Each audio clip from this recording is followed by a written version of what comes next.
Hey everyone, I'm Megyn Kelly. Welcome to the Megyn Kelly Show. Vice President Kamala Harris will give a primetime interview tonight. It's finally happening to her running mate, Governor Tim Walz. That's right, in an extra FU to the American media and all of you, they are both interviewing each other for what promises to be a very hard-hitting cross-examination. It's a pre-taped, highly produced video that's going to be posted to the campaign's YouTube this evening.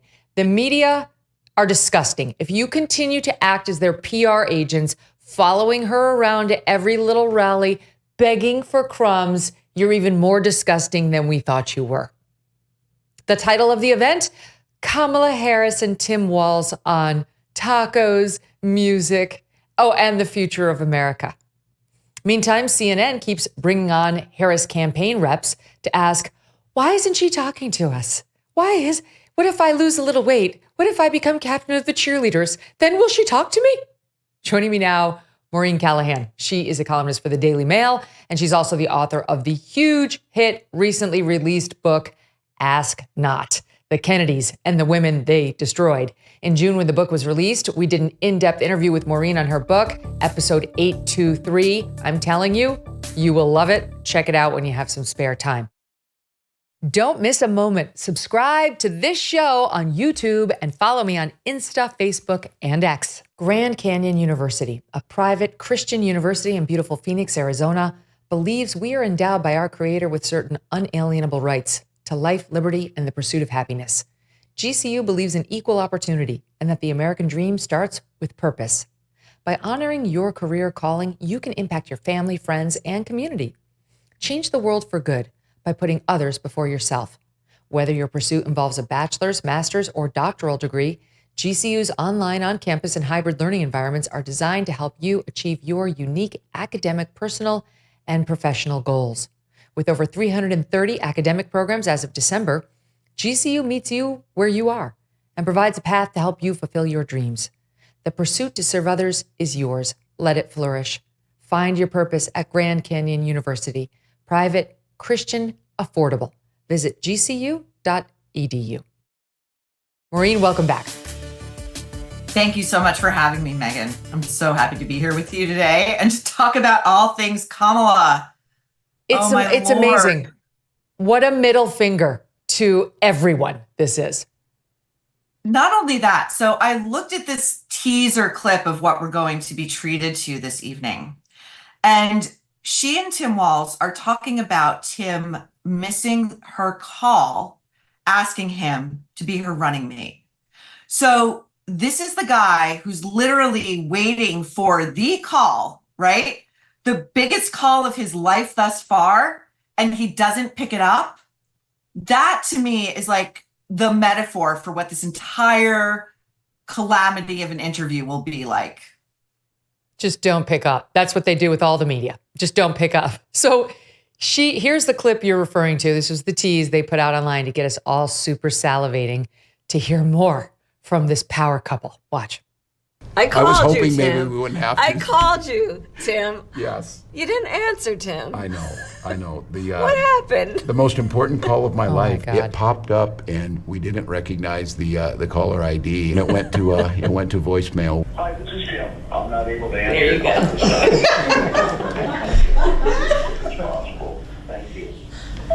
Hey, Tim, it's Kamala. I really want to talk to you. It is an amazing privilege. I'm excited. I just want to be part of the excitement that you're generating. Well, we're So, doing it together, buddy. It's fine. We're doing it together. Oh, my Lord. Maureen, let me just give you a sample of the media reaction to this clip, just in case you didn't have the vomit right there in your throat. We're going to get at this. Here's MSNBC and Jason Johnson reacting. That's right. Governor Walz missed a call from the vice president asking him to be her running mate because he doesn't answer numbers he doesn't recognize, like the rest of us. It's that joy and laughter you saw in that video that is really causing Donald Trump to spiral. The joy. He stars. All joy, They're just like Megyn. us. It's all joy. Oh, I thought it was a telemarketer. Guess what? Tim Walz is not like the rest of us. He's waiting for a call within a certain time frame to get the nod or the nay. So, and this whole, again, to your point, there are no shortage of sympathetic cheerleading outfits and journalists who would be happy to lob softball after softball Kamala's way. But the way that they are keeping her obscured, I mean, I think we all know what's going on. She's the Sarah Palin of the left. Yes. I said this to my husband the other day. Please expand on that. Well, they finally gave Sarah Palin free range with Katie Couric, who infamously asked her, what papers do you read? She couldn't name a single periodical. All of them, she said. Just all of them, because we all have time to read all of them. Asked her what her most consequential Supreme Court decision was. She couldn't name a single one. Kamala is famous for not doing the work, right? We've all read the stories. Washington Post, fairly sympathetic, nonetheless ran a great expose of the number of staffers. She goes through the churn and burn, I think 90% of her staff since she took office. The main problem, they all say, is they compile the briefing books for her, put them in front of her, leave the room. She doesn't crack them open. And then when she's asked about said policies, she can't answer the question because she hasn't done the reading, and she reams out her staff because she is unprepared. That is who they are hiding in the metaphorical basement. The woman who won't do the work, but she can bring you joy. Joy. Oh, it's so joyful. I mean, I commented on this on Twitter. JD Vance came on this show like a week after accepting the nomination when the cat lady comments were all over him. And he told the story of Trump calling him in what was a Celebrity Apprentice-like elimination round. And he told a story weeks ago about how he missed the call from Trump. And all I could think when I saw this last night was, she copies everything. She can't even have an original VP story. For those of you who missed it, here's JD Vance speaking about that. How did he put it to you? How did he ask you? And how did it feel?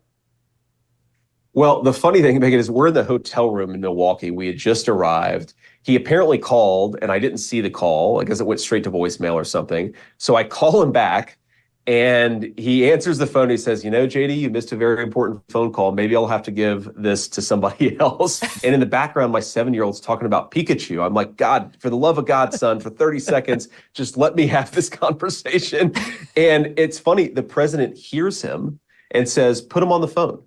And then asks my 7-year-old, what do you think about this statement I'm about to put out, nominating your dad for vice president? And my son listens to it and says, oh, that sounds nice.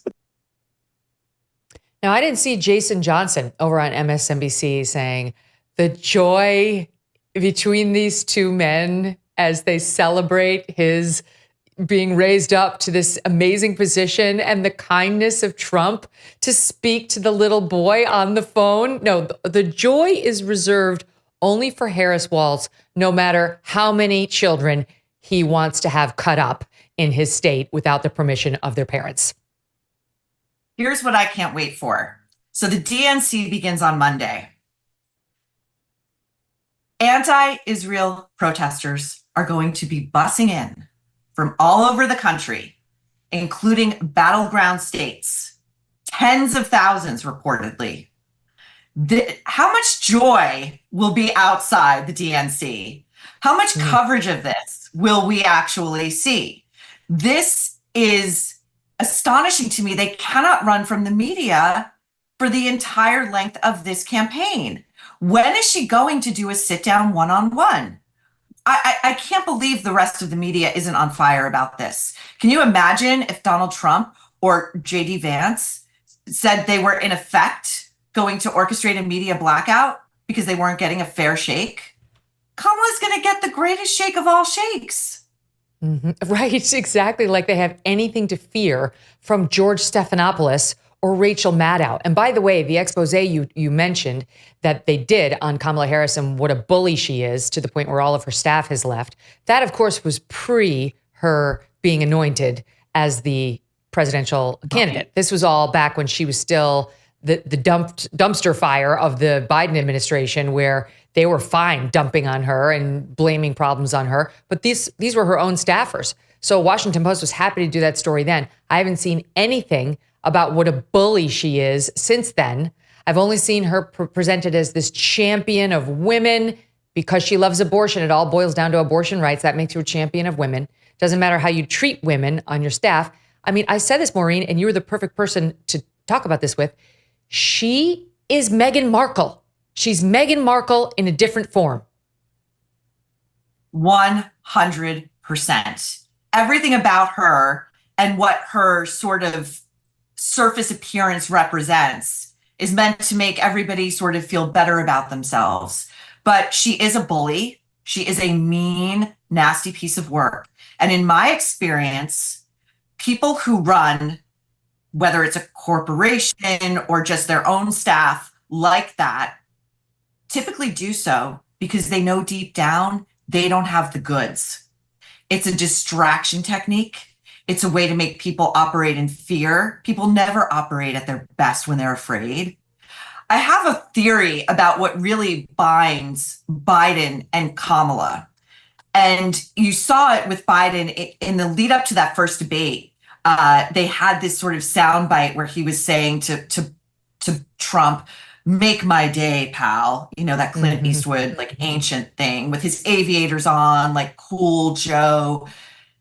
I think that deep down, Biden and Kamala both know that they're frauds, that they lucked into their positions, not through grit or intelligence. They just stuck around long enough until the game of musical chairs left them alone with the final chair. It's why Kamala can't speak extemporaneously.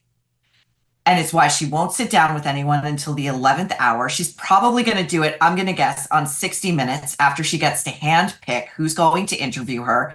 It will probably be Leslie Stahl, who, if we recall the interview she did with Trump, just refused to acknowledge some of the truths of what he was saying. It's going to be like that.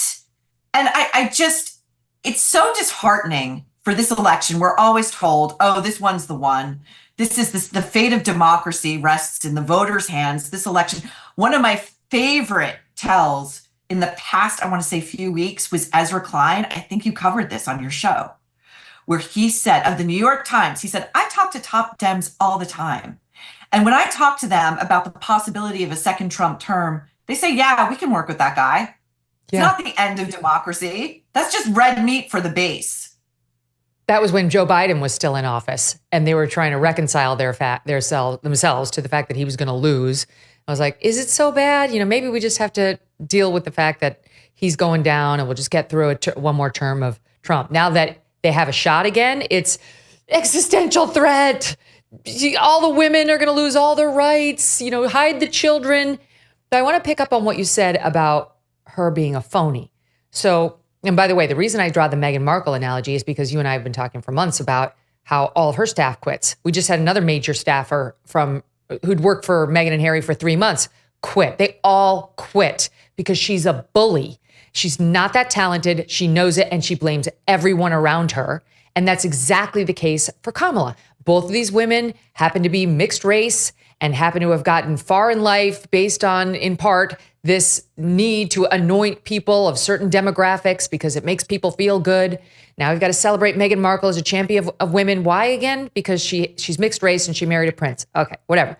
So back to Kamala and her fraudster nature. So she steals Trump's no taxes on tips plan. She decides to celebrate the same I called Tim Walz story that the Trump campaign had already come out with. That was their special moment. She liked it. She's like, oh, that's going to be our special moment too. Then it reminded me of something that happened earlier that's now come back to haunt her. And that is her appearance on the Jimmy Fallon show.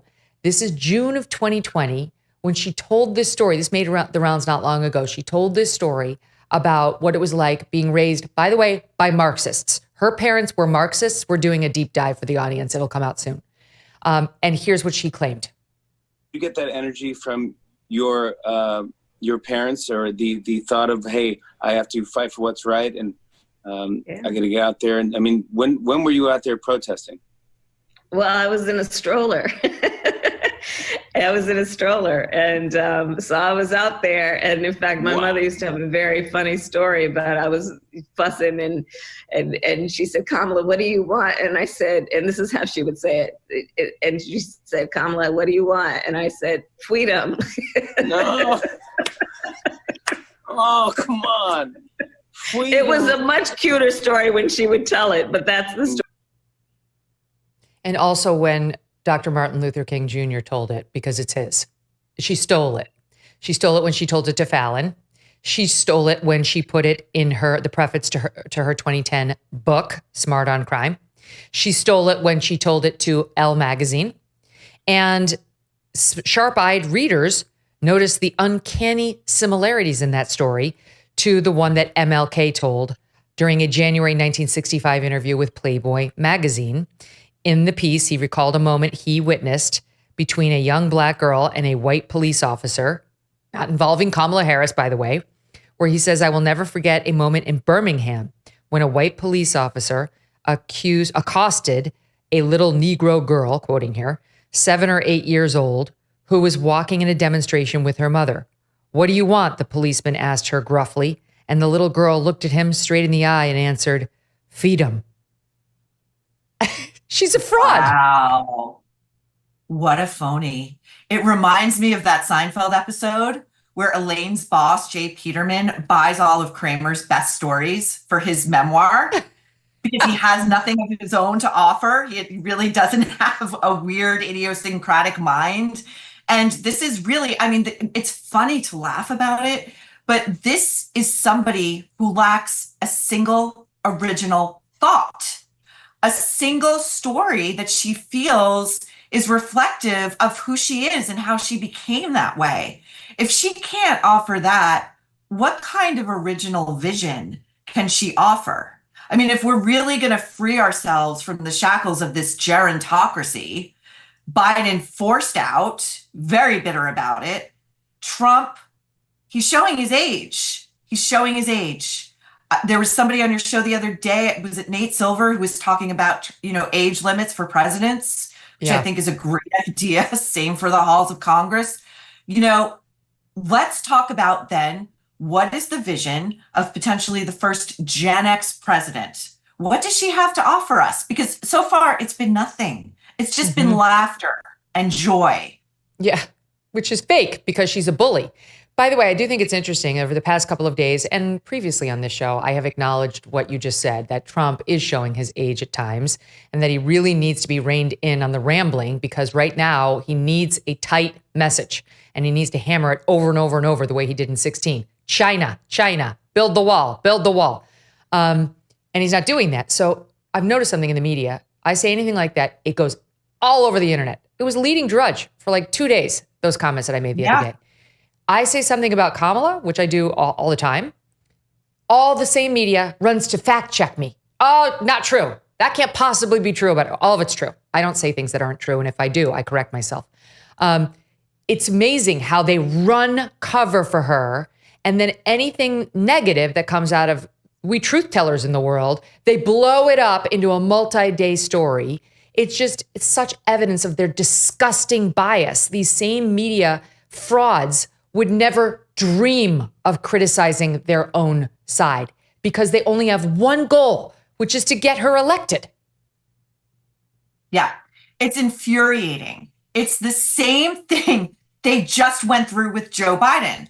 They spent years running cover for Joe Biden, right? How many times did we hear, oh, this is the best Joe Biden, quoting Joe Scarborough, the sharpest, the most mentally acute. You should see him behind closed doors. His 20-something staffers can't keep up with him. Really? Then we see this debate where nobody can tell us what we have seen is not what we have seen. And suddenly the media turns and is trying to flush him out. Now they're doing the exact same thing with Kamala, the exact same thing. Instead of holding her feet to the fire and making her prosecute her case, if this former prosecutor cannot prosecute her case as to why she should be the next president and not Donald Trump, she has no business being here. Why are we coddling her? Why? She hasn't been held to account on any of her flip-flops. And I will say Nikki Haley had an interesting proposal on Fox the other day for Trump, saying you should not accept these attempted reversals by her campaign spokespeople via written statement until she comes out and makes clear she's reversing all of her policy prescriptions, which did include banning red meat. That was said directly to Aaron Burnett on CNN at a CNN town hall. Go ahead and Google it, which did include getting rid of private health insurance and making us all go on the government Medicare program. That's right there on tape repeatedly, which did include softer border policies and pulling away from enforcement and not prosecuting illegals and not deporting any illegals and health insurance for illegals, all those things that she had pushed.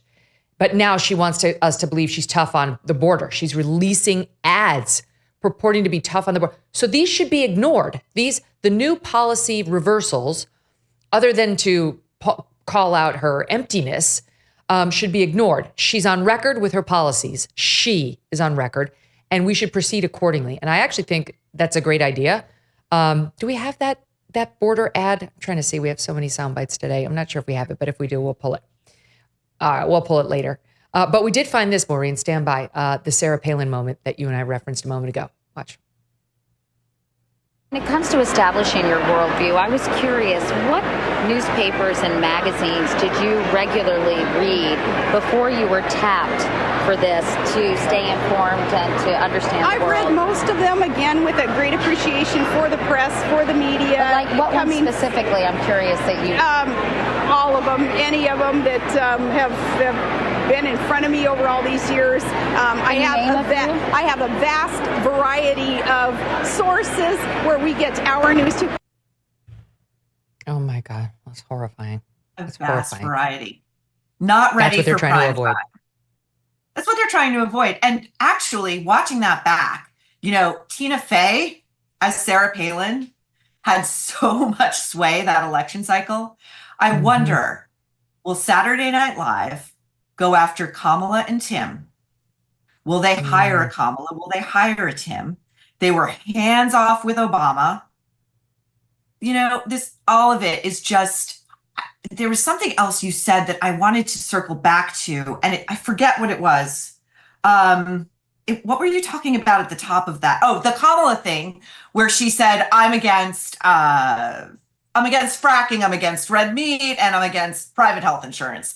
That CNN question, she was asked the question, would you be, the way it was framed was sort of, would you be against, sort of teeing her up to say no. And she would just offhandedly say, no, yeah, I'm for that. I'm for that. I'm for that. There was no meat on that bone. There was no sort of logical, cogent thought process that she could articulate that could tell us how she got to that point. One of her lackeys, one of the DNC's lackeys, Claire McCaskill, on MSNBC the other day, told us that we should all just wait. It's all going to be fine. Her campaign, not Kamala, her campaign is going to outline her policies on the website for all of us to read.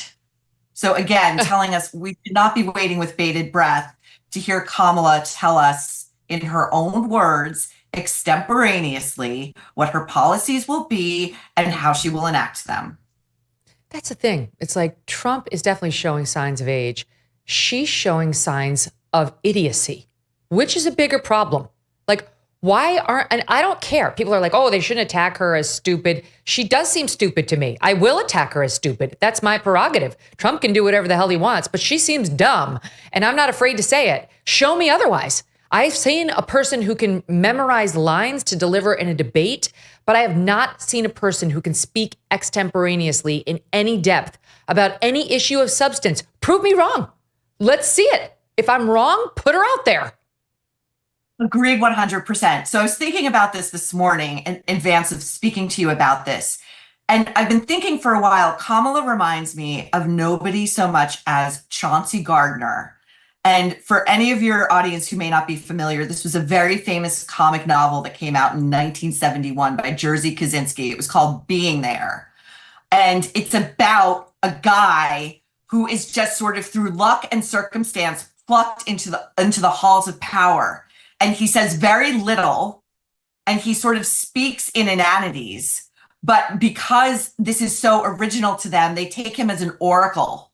And he winds up being considered for vice president of the United States. It turns out the truth about Chauncey Gardner is that he's a mentally impaired dude who got everything he ever learned from watching TV. And when I see Kamala, I see Chauncey Gardner. Yes. She's been elevated within the Democrat Party after, again, being raised by Marxists and in circles that are Marxist, who funded her, who helped her become DA. Willie Brown, of course, did too, become a California Attorney General.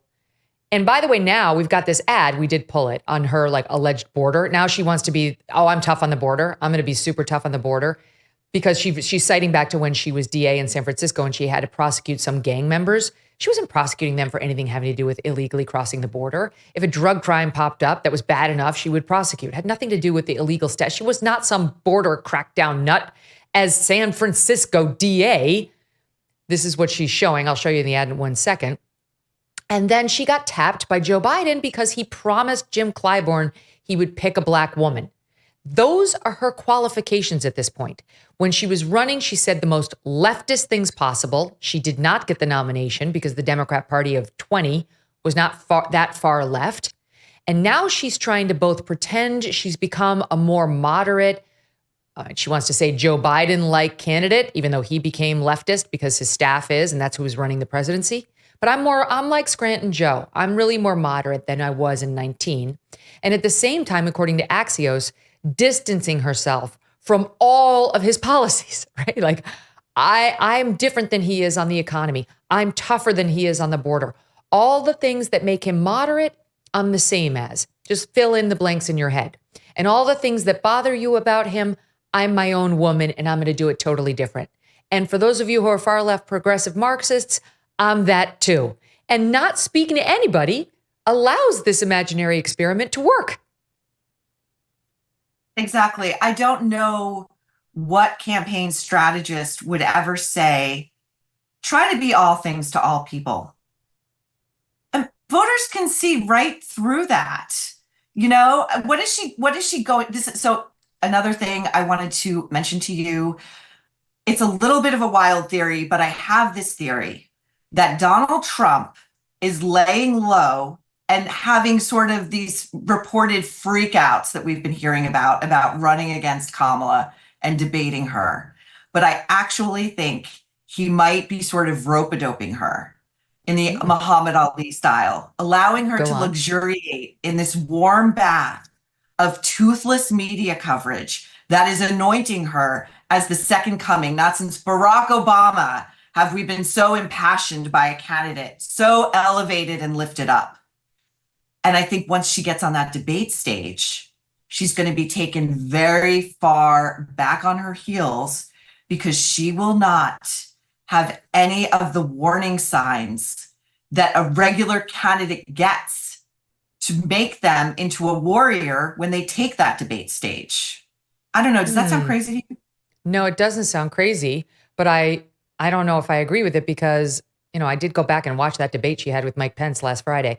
I watched it on Friday and she was good. I mean, I'm not her fan, but I have to admit she did a good job. You know, I'd give her like a B+. She was snarky and unlikable. I didn't, want to vote for her, but she handled her own. And it was clear to me that she can do prep. You know, she, unlike Joe Biden, she can remember her rehearsed little bits and deliver them because she's still relatively young. She still has her mind.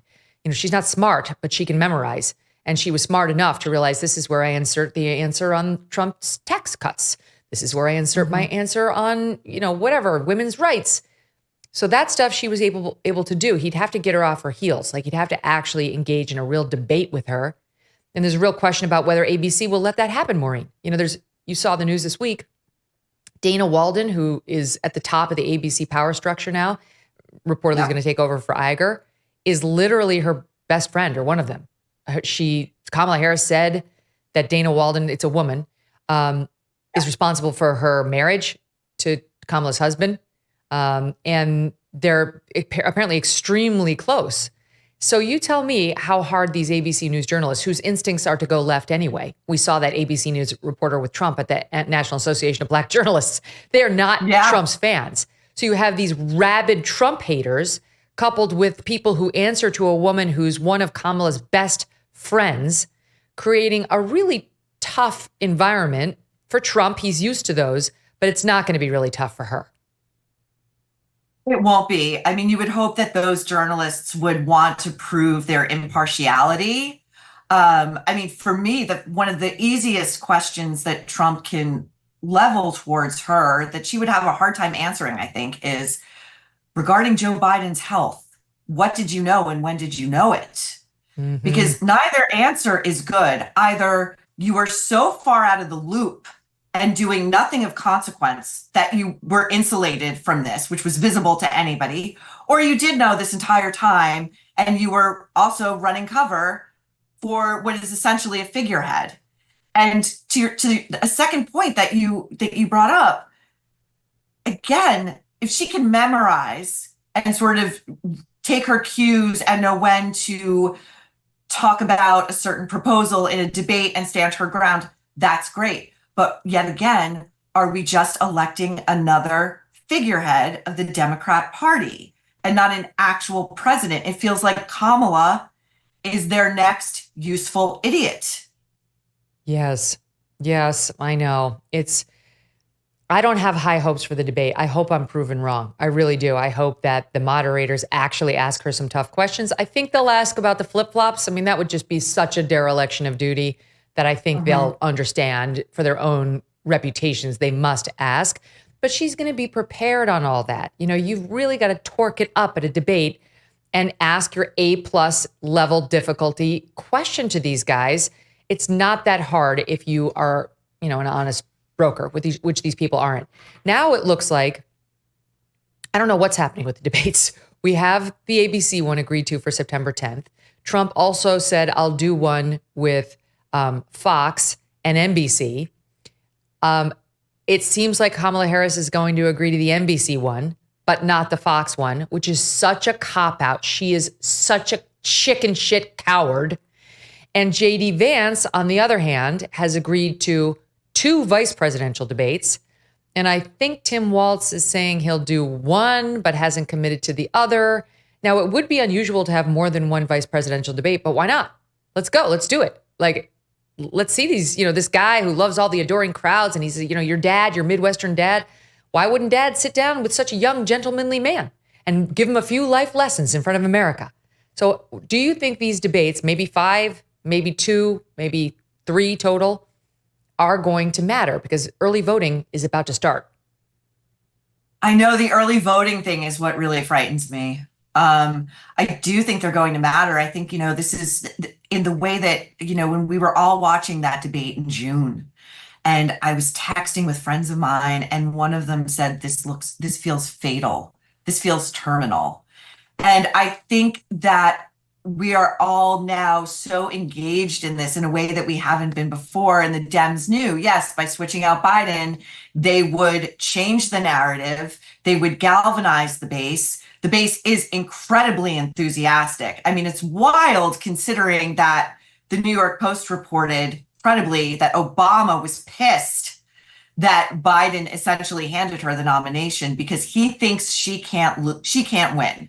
And say what you want about Barack Obama, but he's pretty smart when it comes to this stuff. And I think he knows, despite, again, this media tongue bath, it's an evanescent thing. It's not permanent.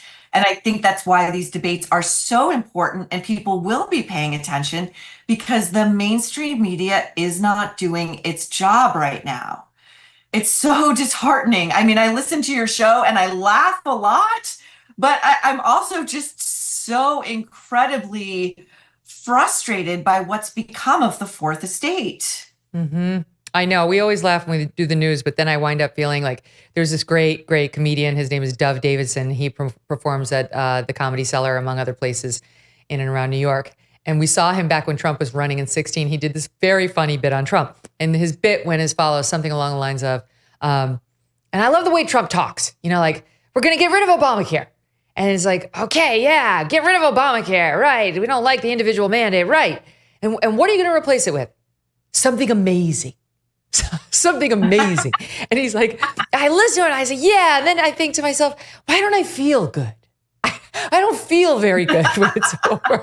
And that's the news cycle, right? You have to find opportunities to laugh at it. But net, I don't feel good. I don't like what's happening. Charles C.W. Cook at National Review had a piece out today saying something to the effect of, no one gives a shit about anything.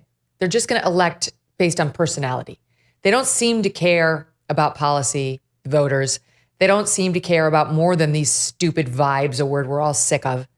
And they know these personalities. They sort of see them as figureheads for, whatever their imagined goals are. And that's what they're going to base. They're not going to listen to, we're not going to have a country anymore because the border's open. Maybe they're not even going to listen to, there's going to be no more reproductive rights ever. I don't know. They're just going to say, I like her and I don't like him, or vice versa. What do you make of that? So I would disagree with that. And I'm just going to say anecdotally, living in New York. So my brother and sister-in-law live in a really nice part of Brooklyn. Clean, residential, family-oriented. 3 miles away is Floyd Bennett Field, which has been turned into a shelter for migrants. My sister-in-law was telling me that she was gathering items to donate to the local Catholic church, had left them out in the front yard while she went to grab something else, came back and found a ton of migrants pawing through her stuff in her yard. And I think this is the kind of stuff, whether it's the migrant crisis, whether it's the soft on crime policies that see these hardened criminals turfed out of the system back on the street, whether it's reproductive rights, whatever, whether it's foreign policy, the world on fire. I have no idea what Kamala Harris wants to do vis-a-vis Russia, Iran, China, Israel. Neither does she. There are still 161 hostages over there. We never hear about them. I think maybe for a segment of sort of the chattering class, it feels like it's going to be reduced to a cult of personality election. And I do take Charles's point. But I do think that for most hardworking Americans, these things really do matter. Mm-hmm. There's a bit that Charlie Kirk's group put together. They went and started interviewing like these pro-Kamala rally goers, Turning Point, and tried to get a feel for what is it you love about her? Like, why? And here's a bit of that. Today, we're trying to find out from the attendees what Kamala Harris's greatest accomplishment has been as VP. I mean, honestly, I'm not too into politics. I'm just here for the vibe. Becoming the first female vice president. So becoming the VP is the best accomplishment? Yeah, absolutely. Being a good person. Being a good person? Yeah. She's I don't know. She seems really good for women. What is Kamala's top accomplishment, you think? I can't say anything right now. Give me a second. Her top contributions to policy or policy as VP. I wasn't in on the policy making decisions with President Biden, so I don't know.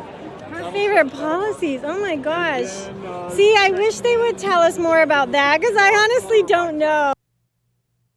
Oh my Lord, Maureen. No, I know. It's like that old Tonight Show skit where you would just ask average Americans how many states there are. They have no idea, what the First Amendment says. They have no idea. But I think that to the last part of that clip where that woman says, I wish they would tell us more about her policies. I have no idea. The media has a lot to answer for in regards to that. It's true. It's our job to make her tell us. Here's the border ad I've been mentioning that she puts out. Honestly, she's trying to be John Wayne now, down at the border, gunslinging Kamala. Here it is. Kamala Harris has spent decades fighting violent crime. As a border state prosecutor, she took on drug cartels and jailed gang members for smuggling weapons and drugs across the border. As vice president, she backed the toughest border control bill in decades. And as president, she will hire thousands more border agents and crack down on fentanyl and human trafficking. Fixing the border is tough. So is Kamala Harris. I'm Kamala Harris, and I approve this message. It's just completely false. That is so misrepresentative of what she's actually done as the border czar, as the person responsible for root causes. That's her out on this. She's like, I was responsible for the root causes. That's all. I funneled some money to these, these countries down south to try to get them to have better jobs down there so that they wouldn't come to America. First of all, no one wants our money going down there. Build a fucking wall, okay? Sorry, but you failed. Whatever you tried to do, it was an utter abject failure. So I really don't want to hear about you sending our money to get jobs in these third world countries because we need jobs here and your job plan failed. And second of all, just the dishonesty of it, Maureen, the dishonesty of it when we've had record influx of illegal immigrants on her watch to try to sell us this nonsense is disrespectful. Trump gets pummeled all the time for not saying things that are true. Like he went down in a helicopter with Willie Brown, but then he didn't really. Where's the fact check on this bullshit? Well, it's the same media. I mean, remember, Megyn, she wasn't the border czar, but this ad seems to imply that she was maybe border czar adjacent. But then the bulk of the media told us that she, in fact, was never the border czar, and this wasn't part of her remit. So it's understandable if one's head is spinning. I just read a report that the migrant crisis has already cost New York City $5 billion. And that's just the beginning of what it's going to cost as these migrants continue to come in, as the city can no longer absorb them, as our own mayor is saying, we can't take any more. Like, we have to rethink our position as a sanctuary city. And again, like, this ad is so boilerplate and it's such bullshit. I don't think anybody really thinks that Kamala Harris wants to do anything about the border crisis. No, she doesn't. She's made that clear. As Trump's been pointing out now, she literally sits 10 steps away from the Oval. Is she that feckless? She's had this secret border enforcement plan all along. She just couldn't get it through the old man who's incompetent and not even speaking. News Nation, God bless them, because they're actually one of the few out there that are trying to do actual journalism around her. They fact-checked her ad and said basically what I just said, that her implication she was directly involved in border cartel cases appears to stretch the truth. Claims about her jailing gang members for cross-border smuggling also seem inflated. While she did prosecute gang members, these cases mostly involved local drug offenses rather than international smuggling operations. She's a liar. She's a disgusting liar. And by the way, when you take a look at like the border and her foreign policy chops, there are none. She absolutely has none. She's never been a governor. She's never submitted ideas for how to handle foreign policy. And she has bragged that when it came to our disastrous Afghanistan withdrawal, she was the last one in the room. She insisted on it, and she was the last one in the room. Tell it to the Taliban, who are now literally in the streets, Maureen, parading the billions of dollars worth of equipment we left behind on the 3-year anniversary. Look, these are Taliban fighters parading American weapons and tanks through the streets 3 years after the disastrous withdrawal for which no one was fired and no one took responsibility. And she's still on record as saying she was the last person in the room, bragging that she was part of the decision making. It's like Biden always saying he was the last person in the room with Obama, and Biden being the only advisor who told Obama going after bin Laden, he shouldn't do it. Biden, who 3 days after the Afghanistan withdrawal, we all saw that horrific imagery of those poor boys clinging to our fighter planes, falling from the sky, callously saying when he was asked about that disaster, oh, come on, man, that was like 3 days ago. Why are we talking about that? Are you kidding me? I don't think we see half of what we see on the world stage without our inglorious, feckless exit from Afghanistan. I don't know that we see Russia invading Ukraine. I don't know that we see Hamas executing October 7th. I think the world's leaders are very much hoping for a Kamala Harris presidency. I think our enemies are very much hoping for a Kamala Harris presidency for these reasons. You've got, it was $7 billion worth of military equipment left behind, $7 billion. And now on the anniversary of our pullout, they rub it in our face. Really think they're afraid of Kamala Harris? Think again. You mentioned, the international conflict, and you mentioned earlier the Israel conflict. And they're not going to get away with a drama-free convention just because she selected Tim Walz. And we're already seeing that. She's been heckled at a couple of events by these pro-Hamas, pro-Palestinian protesters. And just last night in New York at an event that apparently wrongly suggested Kamala and Tim Walz were going to be there, but they weren't. Governor Hochul was there, and the mayor of New York City was there. These pro-Palestinian protesters showed up in droves and caused mayhem. Take a look at the video.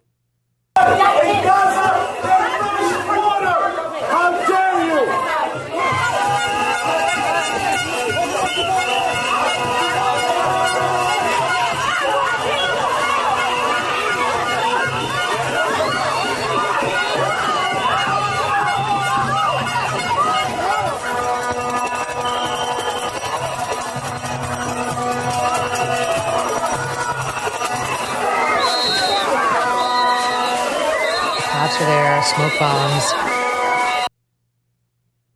This is insane. I mean, like, for the listening audience, it was absolute pandemonium. They were outside of a restaurant in Harlem called Bird in Hand. Again, because there had been a suggestion that Kamala and Tim Walz were going to be there. They wound up getting stuck with Mayor Eric Adams and Governor Hochul. And the Bird in Hand owner, Brian Felicita, gave the New York Post an interview saying a handful of people from the community swung by for an informal dinner after the rally that these Dems were at. He suspects some of the protesters followed them to the restaurant. He credited cops for their quick action and his staff. He estimated damages to the restaurant's outdoor seating area, at least a few $1,000. It's my flowers that took the worst of the beating, he said. Myself and my business partner were both born and bred New Yorkers. We're for everybody. I don't know what the target or intention was based around this, but it makes no sense to me. Meanwhile, they are outside graffitiing police cars with Free Gaza. Over a dozen people were taken into custody. The stunned patrons were looking on. The cops were taking rebel rousers into custody. The crowd circled the police. You heard the whistles, the sounds, smoke bombs. This is just an event in Harlem, Maureen. This isn't the Democratic National Convention, and their party is more fractured than their joyful messaging next week is going to lead us to believe. 100%. And it's such a dereliction of leaders on the left. I really feel like this is such a moral crisis. Those images from DC a few weeks ago with, right outside Union Station, all of that graffiti and someone hanging the Palestinian flag and, cheering on Hamas, which is a terrorist organization that would murder 90% of the people agitating for them because they are sexually fluid, whatever. This is such a moral crisis. And I think it is so, again, weak and convenient of the left to try to pretend this isn't even happening. I mean, I really wonder where the big voices are on this, where the Clintons are, where the Obamas are, why we hear this deafening silence over what I think is the moral issue of our time. Yeah, and they just reelected Ilhan Omar in Minnesota, Tim Walz's favorite politician. He's on record. Whenever he thinks about Ilhan Omar being in office, he smiles. She just got reelected because the Democratic Party has an enormous faction that is becoming more and more radicalized by the day. What's happening in London could happen here. We're going to tackle that after Maureen, but first, Maureen stays with us. We're going to get to, among other news today, Matthew Perry. And Maureen's been on before talking about his death.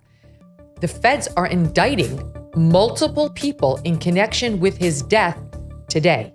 Stand by for that. In these crazy times, there's peace of mind in security. Security for our country, our leaders, and our families. But think about this. You're not financially secure if all of your eggs are in one financial basket. Gold and silver can be an excellent way to diversify your savings as a hedge against inflation. They are a physical asset that is in high demand globally. And through Birch Gold Group, you can own physical gold and silver in a tax-sheltered retirement account. Yes, you can diversify an old IRA or 401k for no money out of pocket into an IRA in gold and silver. Text MK to 989898 and receive a free no-obligation info kit and learn the role precious metals could play in your overall saving strategy. Wouldn't you like to diversify a little? Again, just text MK to 989898. They're not a high-pressure kind of group. They just want to educate you on what this option is, and I think you'll be pleased. Birch Gold has an A+ rating with the Better Business Bureau and thousands of happy customers. Just text MK to 989898 to learn more.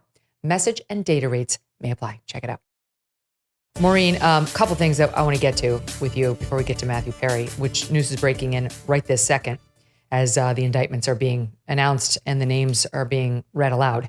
The Bulwark, this anti-Trump publication, they were born to resist Trump. This is like part of the resistance.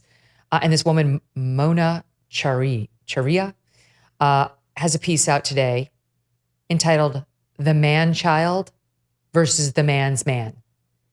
The man-child versus the man's man. And guess who the man's man is? It's Tim Walz. And let me just give you a little flavor for what she posits.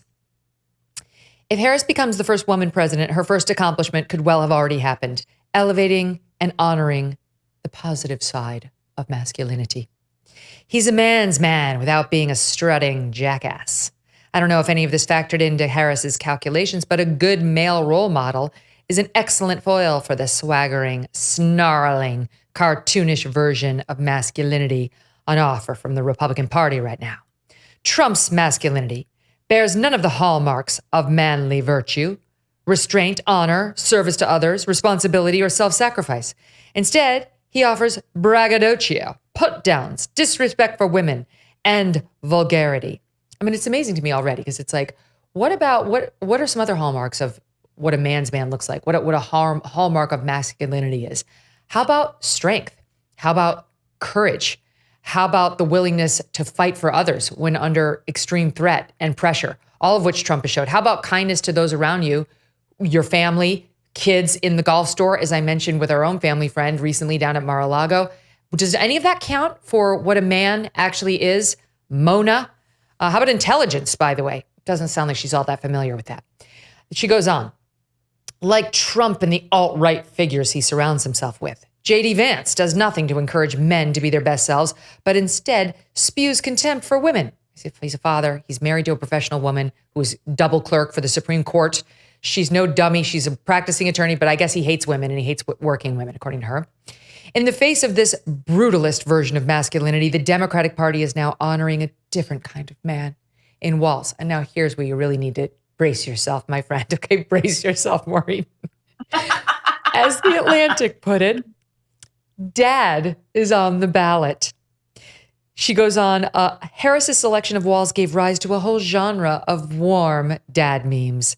Tim Walz just slipped me a 20 on my way out the door because you never know if someplace doesn't take credit cards. I'm not done. Another posted that Walz would take care of the wasp's nest for you.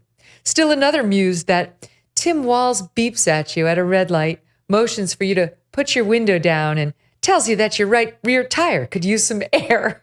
And then finally this.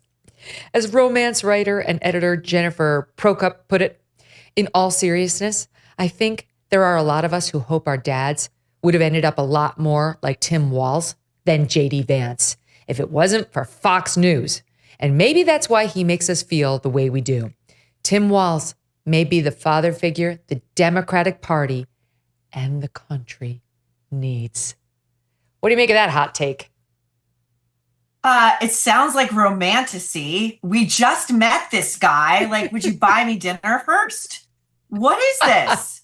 Also, if this guy is the ultimate in masculinity delivered to us by Kamala Harris, what do we call screwing the nanny and getting her pregnant in your first marriage? Is she the person that we're gonna rely upon as like a proper evaluator of like healthy masculinity? There were reports that broke, I want to say like a week ago, or maybe over the weekend, that in fact she knew nothing about this, about the first marriage and why it really broke up, and the nanny and the baby and whatever happened to the baby. So this is really, really, really embarrassing. This woman is in dire need of an editor that would tell her to just back up a little bit. But, you know, it's not surprising to me. These Democrats do seem like they're in need of a daddy. Like they do seem like somebody didn't do their job when they were being raised at home. Not the normal Democrats, but the ones who are fetishizing him and who, you know, we see in these TikTok videos. They do seem to need some sort of an authority figure in their life. They're the ones who were completely bowing down to the mask mandates. They love authority. They want government censorship. It does seem to continue a theme for me that I see in this increasingly leftist party. I don't know. It's like, it's a disturbing strain because the Democrats that we grew up with were normal, but more liberal. These Democrats seem unwell and in search of something that no politician can ever provide. It's so true. That's such a great observation. I hadn't thought of it that way. This sort of, you know, as a liberal as the left has become, you know, in sort of agitating for the things that historically they were against, such as, you know, mandates and censorship, this kind of stuff. Yes, there is sort of, you know, there's a sort of truism in American politics that you are sort of electing like a father for the country. I mean, we call them the founding fathers, you know, or would we be electing a mother? I don't really know, but you wonder in the search for this sort of sense of a paternal figure who has a warm, steady hand of authority and judiciousness. Would that be the kind of dad who would stop you on the way out your door to go protest for Hamas and say, no, we need to have a conversation at the dinner table? A couple of things I want to get to. An update now on the debates just hit. The Harris team is saying they'll do the one debate with ABC on September 10th. Then on October 1st, they'll do the one CBS debate between the vice presidential candidates. And then we'll have the opportunity to see Harris and Trump on the stage again in October. They don't use the word debate on that line. If Team Trump actually shows up at those first two. The big swinging D's that both sides are trying to do, like, I scheduled 40 debates. You'll be there unless you're chicken shit, right? Like, and the other side's like, I scheduled 42. But, you know, they're totally different dates and different networks than yours. Whatever. Right now, we have one on ABC on September 10th, then the VP on 10/1, and maybe there'll be a third debate overall, a second debate between Harris and Trump, though I doubt it. I have two other things I need to get to with you. This thing about Matthew Perry is crazy. Stand by. But first, can we just spend a minute on RFKJ? RFKJ. Yes. I read the book. Everyone should read the book because you want to talk about, you know, toxic masculinity. You will find some examples in all the Kennedys, never mind RFKJ and his first wife, which we can talk about. But the latest today is that he is pitching himself to Team Harris for a cabinet job. We know he already was talking to Team Trump about a cabinet job, saying, I'll drop out and endorse you if you make me part of your cabinet. Now he's doing that to Harris, begging them to make him part of her cabinet in exchange for him dropping out. Meanwhile, all of his support has collapsed since she became the nominee. Whatever disaffected Democrats that are out there that wanted to vote for him are now voting for Team Harris. And apparently he's going hat in hand to her, according to WAPO, and asking if he can be a part of her campaign.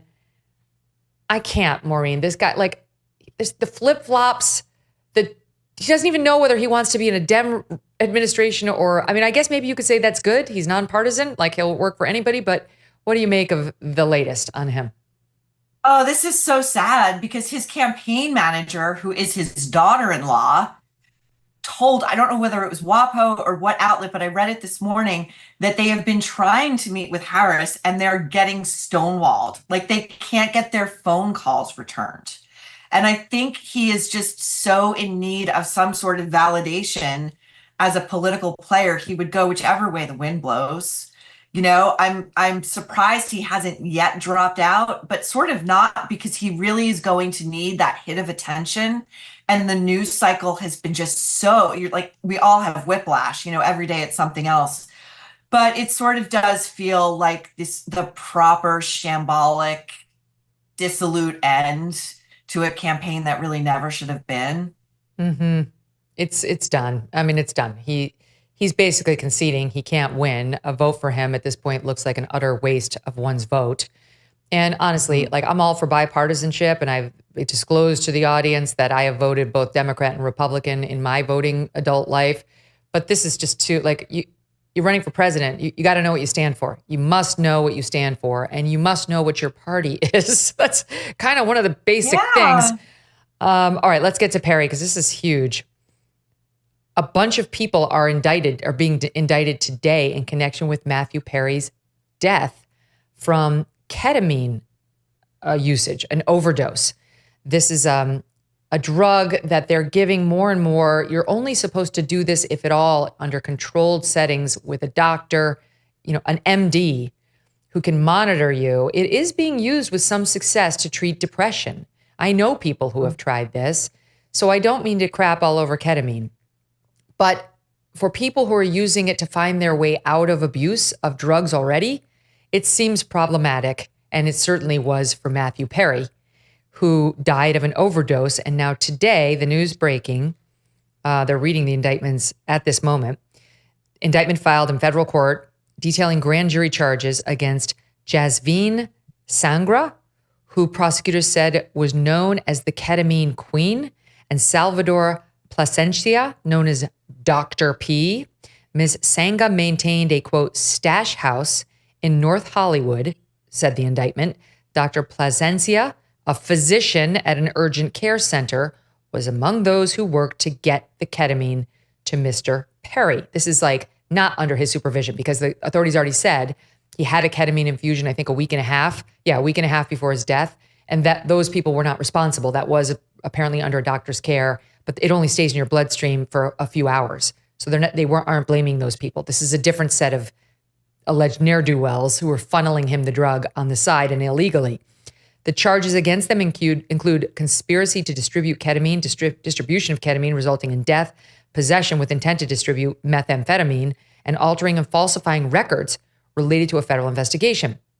Mr. Perry's personal assistant, Kenneth Iwamasa, another doctor, Mark Chavez, and Eric Fleming, an acquaintance of Mr. Perry's, were all charged separately with counts including conspiracy to distribute ketamine, according to a person with knowledge of the situation who was granted anonymity to discuss the ongoing investigation. Again, it's 1:12 p.m. right now. They're announcing these charges at this moment. Some of those involved used encrypted messaging apps and coded language to discuss drug deals, including referring to bottles of ketamine as Dr. Pepper, cans, and bots, according to court documents. And then listen to this, Maureen. In a text message, prosecutors say Dr. Plasencia discussed with Mr. Chavez how much to charge Mr. Perry, writing, quote, "I wonder how much this moron will pay." And then, quote, "Let's find out." Finally, U.S. Attorney Martin Estrada. Following Mr. Perry's death in October of last year, law enforcement, my office, and our partners represented on this stage began an in-depth, wide-ranging investigation. That investigation has revealed a broad underground criminal network responsible for distributing large quantities of ketamine to Mr. Perry and others.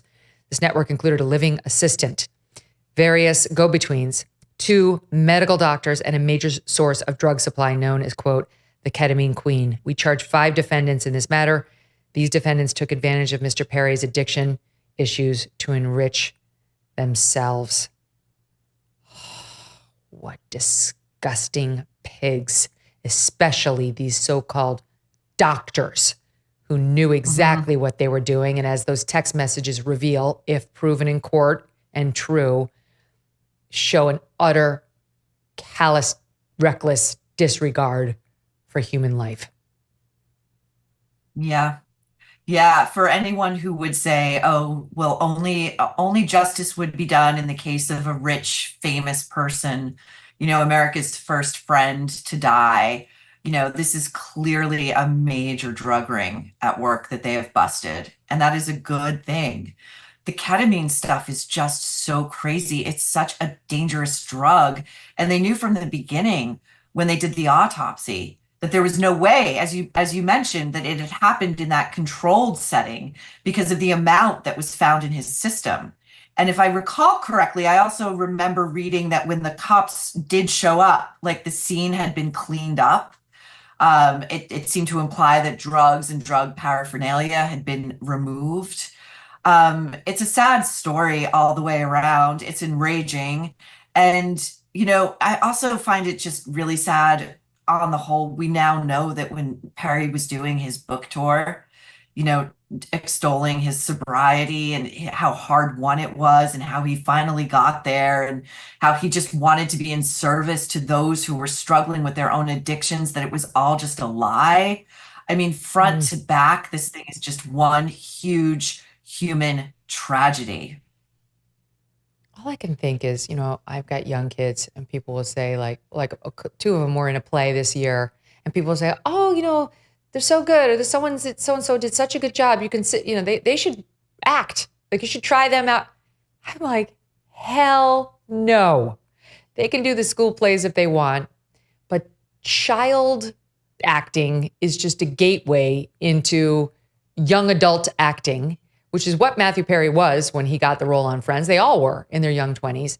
And honestly, It's like, why don't you just skip all of that and go directly to heroin? Just, if you want to take absolutely reckless risks with your life, just skip all that and go directly to heroin, and then you won't have to deal with the depression of being rejected over and over like you are in Hollywood. I'm not blaming Hollywood entirely, Maureen, but we've seen this over and over. Look what happened to Michael Jackson. Look what happened to Marilyn Monroe. It's just, there's just such a pattern of these corrupt, disgusting industries killing people, in effect, killing them. And the people who are the weakest and the most tender do not survive. They don't. And, it's very, what you just said about your children. The same thing with my niece. She's been scouted to model, and my brother said point blank, I would never do that to her. Yeah. What also is, aside from just the pervasiveness of the rejection and the toll it takes, is whenever we look at any of these former child stars who are gone completely off the rails, I always think, what happened to them? Who got to them? What predator was allowed to abuse that child in the service of a parent's vicarious need for wealth and fame? It's, again, it is a savage business. I agree with you 100%. And these doctors in the Perry cases, these are another Conrad Murray, the guy who was hooking Michael Jackson up to the machine with the propofol night after night. I mean, there are some doctors for hire, who will just abuse their medical license and hurt people. Again, we'll see. I'm sure they deny these allegations and we'll get their denials eventually. But this is as alleged in the indictment. Here's just a little bit more. Saying, hold on. The investigation revealed that in the fall of 2023, Mr. Perry fell back into addiction and these defendants took advantage to profit for themselves. Placenia was a medical doctor. He worked with another medical doctor, Mark Chavez, to obtain ketamine. He worked with Mr. Perry's assistant, defendant Kenneth Iwamasa, to distribute the ketamine to Perry. Over 2 months, from September to October 23, they distributed approximately 20 vials of ketamine to Perry in exchange for $55,000 in cash. As a doctor, defendant Placencia knew full well the danger of what he was doing. In fact, on one occasion, he injected Mr. Perry, so he was injecting him with ketamine, and he saw Mr. Perry freeze up and his blood pressure spike. Despite that, he left additional vials of ketamine for defendant Iwamasa to administer to Perry. I'm so glad they're being charged. This is so disgusting and irresponsible. And to your point at the top of this discussion, which is the best one that has been said. Now, how about the others? How about people who are not rich, not famous, and not beloved by millions of Americans because they played a nice character on TV?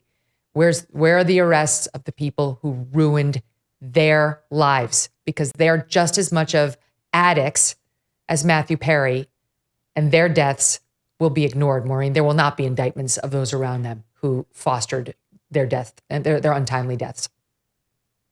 No, you can't imagine the LAPD marshaling resources for someone who didn't have the means or the fame or whose death didn't come as such a tectonic shock, even though we all knew it was a long time coming, as Matthew Perry. There's just no way.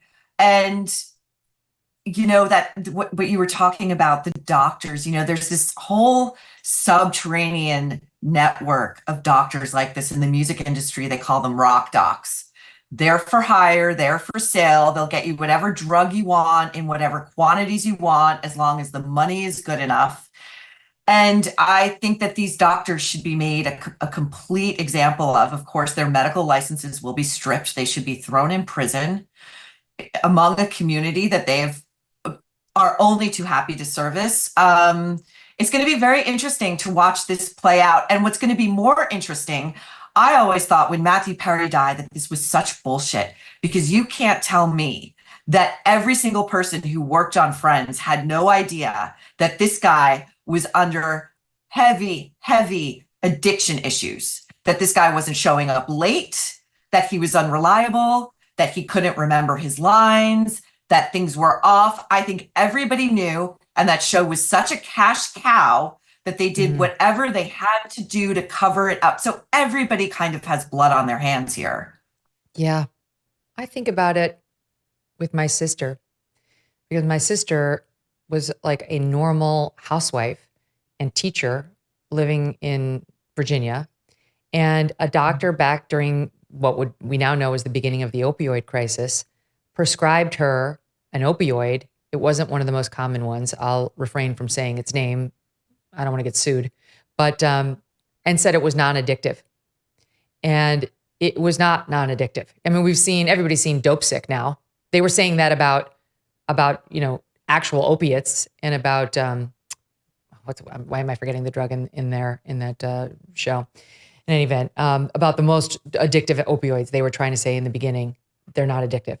So with my sister, she took this drug because she was having pain. It was a long story, but she thought it was going to be a temporary bridge out of the pain, and she got addicted. And truly, Maureen, it was the beginning of the end of my sister's life.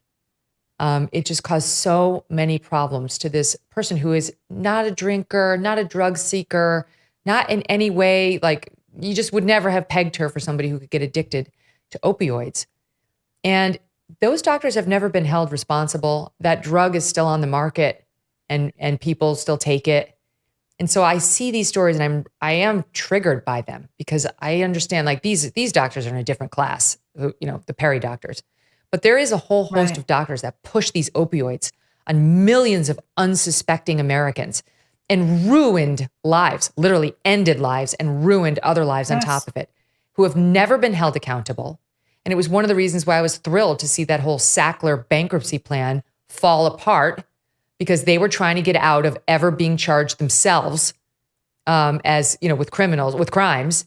And this judge said, we're not allowing that. We don't care. We're not allowing this settlement in this bankruptcy court. We're not going to absolve you of anything. There's just never going to be full accountability for the amount of damage done. This is a teaspoon in the ocean, but it's at least a teaspoon.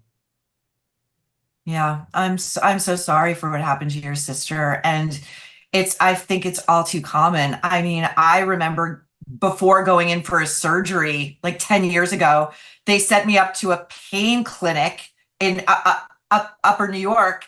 They couldn't shove enough drugs at me.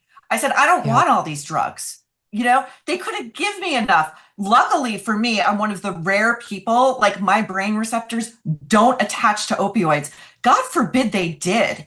Everybody knows what they're doing. This is an entire like medical industrial complex that revolves around the profitability of these drugs, and they do not care about the human carnage. And what happened to your sister, I mean, those prescribing doctors should have been held criminally responsible for that. And the company, and the drug company itself. And the company. It never has been. And by the way, it was OxyContin, not her drug, but that's the drug I was struggling to remember the name of. Right. OxyContin. That same, when I had my 3 kids I had C-sections, and every time they're like, you want some oxycodone or hydrocodone? I'm like, I think I'm good with just a couple of Tylenol. And indeed I was fine with that. But boy, that wasn't that long ago. You know, my youngest was born in 13.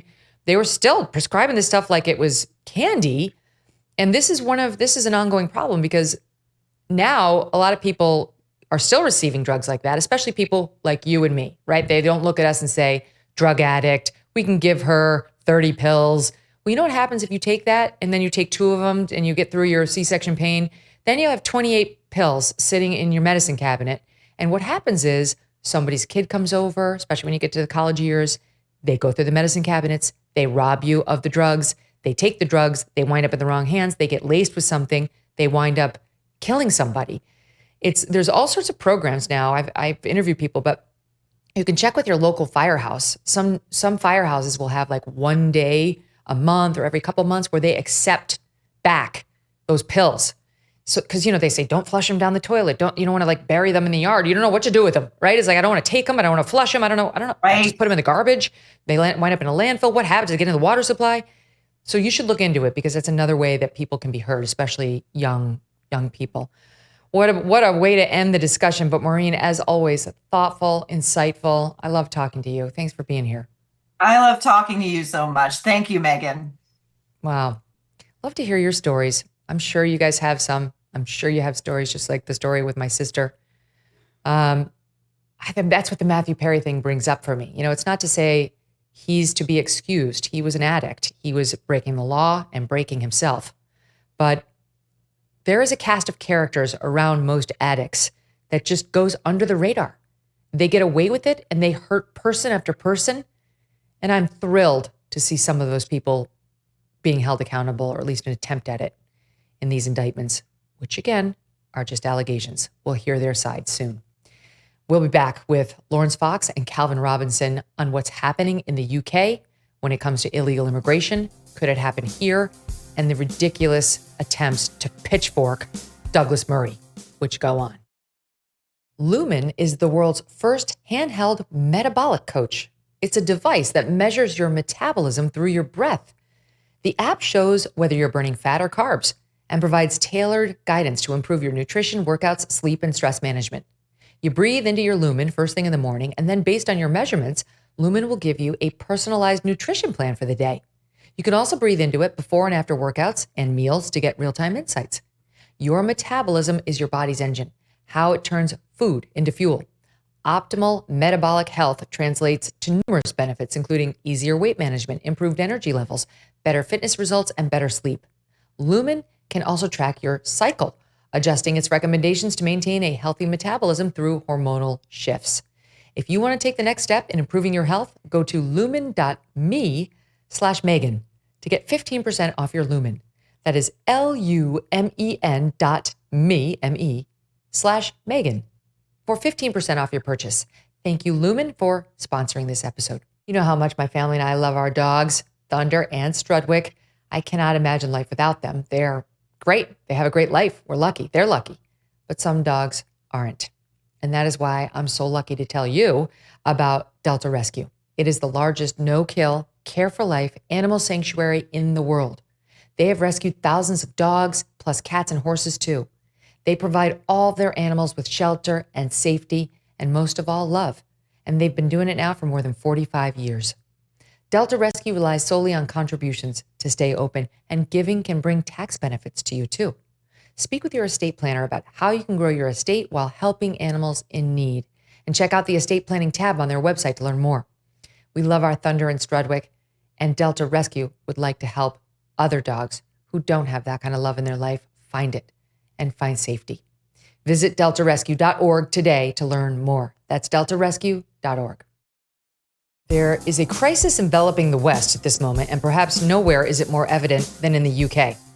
For weeks, chaos has ruled the day there as anger boils over concerning immigration and what some view as the government handling foreigners with kid gloves to the detriment of its own people. In reality, this is an issue that has been brewing for years, and it's not just in the UK. It came to a head on July 29th over there when 3 little girls at a Taylor Swift-themed dance party were murdered in Southport. Within hours, a woman on social media claimed the killer was an asylum seeker who was on a terror watch list. She went on to say, if this is true, then all hell is about to break loose. It was not true. And in fact, police said as much the very same day, the day of the killings. The suspect, in fact, was born in Britain to parents who were immigrants from Rwanda. Still, the news spread like wildfire, and protests quickly erupted. Some of the protesters likely knew that the killer was not an illegal immigrant, but that wasn't the point. They were angry. They were angry about the influx of immigrants to their country and the changing culture and dangers that they brought with them. By week's end, protests would break out across the UK. Among those involved, far-right and far-left groups, race baiters, and some everyday Brits who are just fed up. We witnessed rioters storm a hotel that had been used by asylum seekers. The video's hard to watch. You see them throw items at cops, set things on fire, no regard for others there.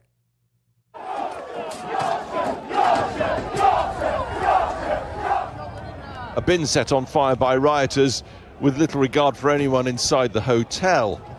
A police force at times appearing outnumbered.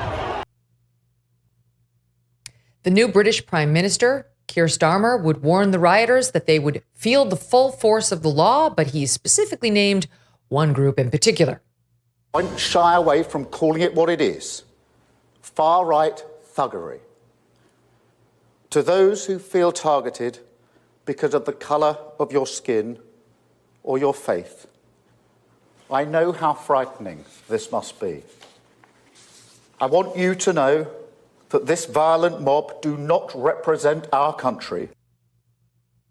Very concerned about the far-right thugs. Thing is, it wasn't just far-right thugs.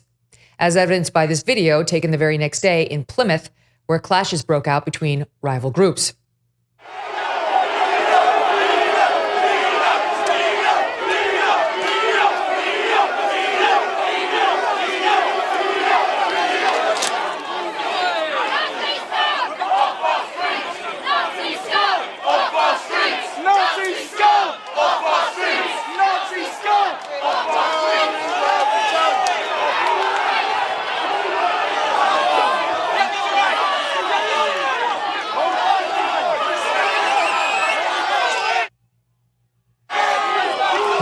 You get the gist of it. And there are pro-Palestinian protesters out there and so on. A Sky News reporter's live shot was interrupted by pro-Palestinian protesters in Birmingham. So bad was the interruption, Sky News had to quickly drop the shot. Community leaders have been speaking to the police as well because... Free Palestine! Free Palestine! Fuck India! But I think, apologies for the language you're hearing, but a sense of the anger, I think you can hear there. Yeah, Katie, I think Becky, I apologise. We need to leave you there, and Becky, we'll have security there, and we will leave that. And I apologise once again for the language there. That reporter did need security because she later said that a man brandishing a knife stabbed the tire of their news van. Nearby, another video tweeted out by Andy Ngo, he's been on our show many times, appeared to show a Palestinian group attacking a white man at a pub and kicking him in the head.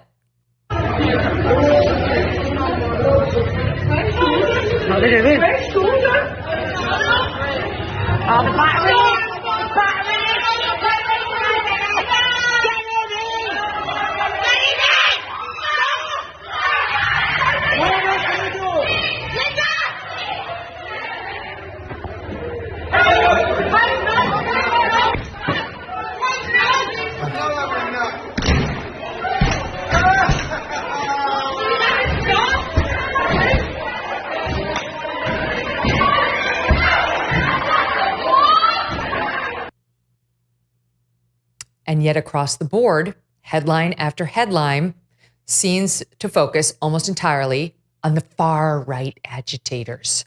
Some of whom, yes, behaved very badly and they deserve to be punished. But they're not the only ones. In fact, a local labor counselor was filmed in London, and he described those on the right as Nazi fascists before suggesting they should have their throats slashed. Watch. They are disgusting, nasty bastards, and we need to cut their throats and get rid of them all.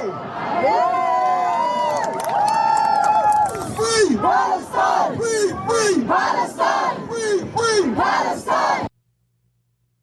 So why is the messaging all about the right-wing thugs, right? That particular guy was later arrested, but meantime, British authorities are warning via X anyone who incites violence or hatred, even exclusively online, could be prosecuted. And prosecuted they have been. Over 1,000 people arrested so far, nearly 600 charged. More than 120 of them have had their court cases fast-tracked and are already getting lengthy jail sentences. Among them, a man who, yes, posted something vile, but did not even take part in any violence. In the end, the truth is this is all part of a much bigger conflict that's been brewing now for years. And it is one that people like Douglas Murray have been warning about for years. I mean, there's a real spiral they could be in at the moment. And it's happening in Britain at the moment where, you know, unfettered immigration, mass immigration, illegal migration, and legal migration have been at historic highs. And societies that were high trust societies have become very low trust societies. And societies that were very coherent, including in my own life, have become or are becoming really wildly incoherent societies, where there's very little, increasingly little that's binding them together. Very, very worrying and very dangerous. And we have seen recently with things like the atrocity of this terrible young man who went and stabbed these young girls. The public mood is febrile. And there have been demonstrations and even things that, you know, we do not see often in Britain, burning of police stations by very angry mobs.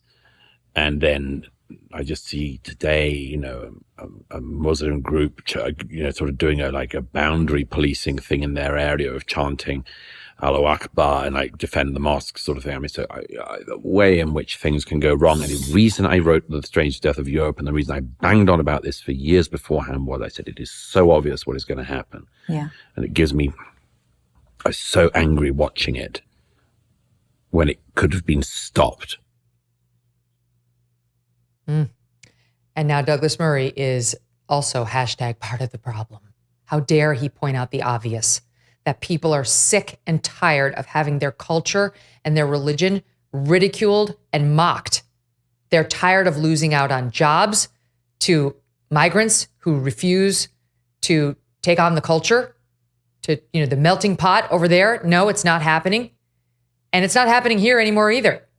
They're tired of being told that they and their ancestors are terrible because of the color of their skin. They're tired of being told they can't speak freely by the very people who are supposed to be in the business of protecting free speech, a very tenuous concept in the UK.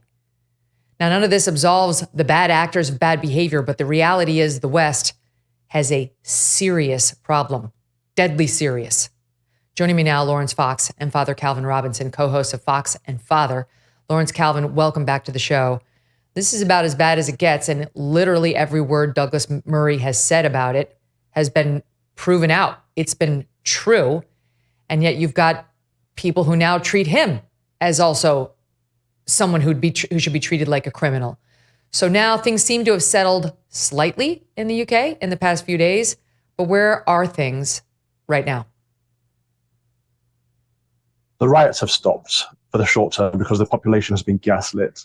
So the government kept trying to look for an enemy, trying to look for a boogeyman, and they blamed the far right. I mean, there is no far right in Britain. So what was happening was that ordinary British folk were getting upset, getting angry, getting frustrated, and protesting. And some of the protests turned into riots.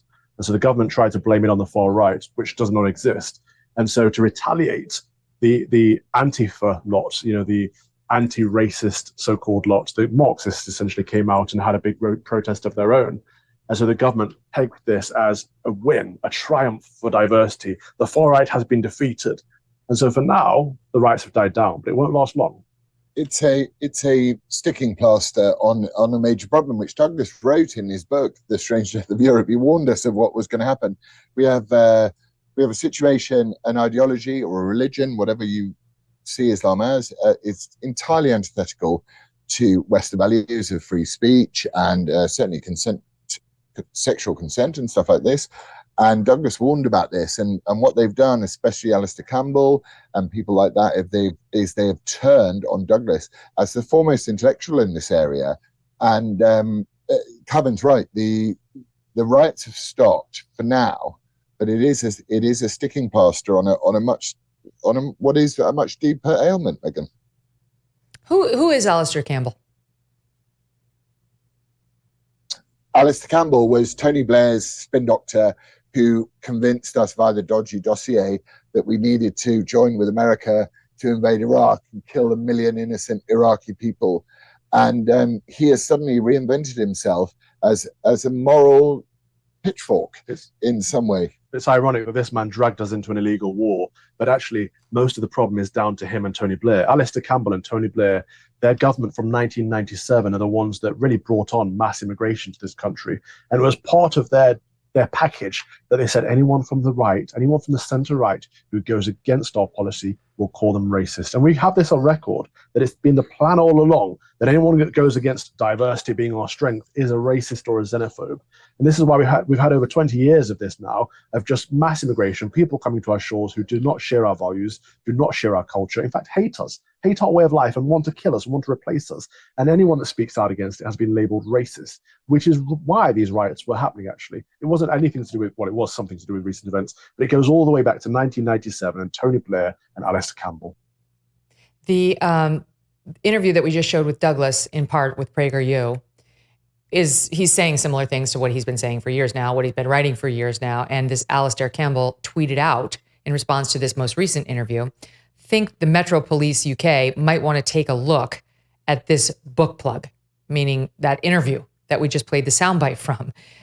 He's trying to get the cops to consider arresting him. And Douglas Murray actually went on Sky News Australia last night and responded in part in SOT 44. Of course, this man, Campbell, is best known for his lying dossier about WMD in Iraq, which helped bounce Britain and other countries into the Iraq war. So if he had any kind of sense of decency, he would have disappeared from public life a long time ago. He was also, of course, the person who hounded Dr. David Kelly to suicide. And that's one of the really interesting things about Alistair Campbell. Yeah, he's an unbelievable bully and a hack. And one of the things about him, like most hacks and bullies of his kind, he thinks that he can hide behind, as he always does, the claim that he himself is very mentally fragile. One of the interesting things about that is he can chase people like David Kelly to suicide. But if you criticize Alistair Campbell for his frequent bursts of utter insanity, he says that you are using his mental health against him. He's a totally sick individual on every possible level. I make no apology for pointing out the terrible things that he and his friends did to my country. What's crazy, you guys, is like we're all experiencing this to some degree together, where the people who speak up honestly about the problem get censored and in some cases threatened. And in the UK, more and more, Laurence, you've been a victim of this yourself, that speech gets threatened criminally. It's very bad that we're in this position whereby we have a new prime minister who is turning around and saying that your speech is more important than your actions. And we've seen in London, certainly in London, we've seen reports of the complete mismanagement of actual crime in our country. And at the same time, we've seen a real overreach when it comes to like thought crime and speech crime. So, you know, there's that line which Victor Davis Hanson, who you're a huge fan of, I'm a huge fan of, and everyone should be a huge fan of. He says, you know, from the sun also rises in Hemingway, which is you become bankrupt very slowly and then very, very quickly. And that's what's happened to the United Kingdom. It's unrecognizable. Calvin and I today were saying that last year I left this island where we're in Greece, and I said, I don't want to go home. And today Calvin said to me, I'm dreading going home. Our country has fallen. Yeah, I've been thinking about this for a while, Megyn. I've been thinking they keep addressing the people who are addressing the problem instead of addressing the problem. And I thought it's because they're incompetent. But actually, I've realized it's because they are the problem. They are the instigators of this mass immigration and this cultural diversity that is breaking our society apart. And so they can't fix it because they're the ones who've caused it. And so it's much easier to clamp down on people like me, people like Laurence, Douglas Murray, anyone who comments on it and says there is an issue here. Just lock us up. You know, when Keir Starmer got into office just over a month ago, he said the prisons are full. We're going to have to release 40,000 prisoners. Now, that's a scary prospect, especially considering that 80% of them are foreign born and we could just deport them tomorrow. But he said we're going to have to deport. We're going to have to let these people out of prison. They could be what? Rapists, murderers, anything.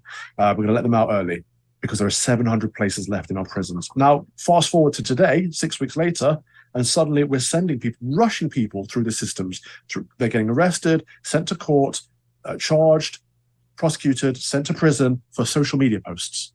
So we're letting proper criminals out of prison to make room for people who are saying the wrong thing on Twitter. Make it make sense. It reminded me of a stat I just read. It very disturbing over here in our country. Of course, we have a completely open, porous border, and people are coming in by the millions, literally by the millions, under Joe Biden, Kamala Harris. And a bright side, they're being processed into citizens faster than ever. They've increased the rate of pushing these people through the system so they can vote to levels that we haven't seen in decades. And they're super proud of that fact. I do want to talk about, like, what specifically is it? Because I read a great Douglas Murray piece in The Spectator dated 8/10 called The Unfashionable Truth about the riots. And he was talking about these communities that have the same unemployment rate today that they had some 13 years ago. Absolutely nothing has been done to help the working class in the UK. And at the same time, the doors are open to all these illegal immigrants to come in and they're getting jobs. So is it a joblessness problem, or is it more of a cultural problem where you have people from cultures heavily Islamic who do not wish to assimilate, who are taking over Britain? You see more burqas there than you might see, you know, in a Muslim nation in today's day and age in some cities. And so, which is it? Both? What is it? It's a revenge problem now. So what you're hearing more and more from the left, you know, Calvin is very conservative. I'm sort of more centrist, but you're hearing from that side, you're hearing, you colonized us, this is our revenge. And what we're noting in Britain is that entire swathes of Britain are now totally unrecognizable as British cities.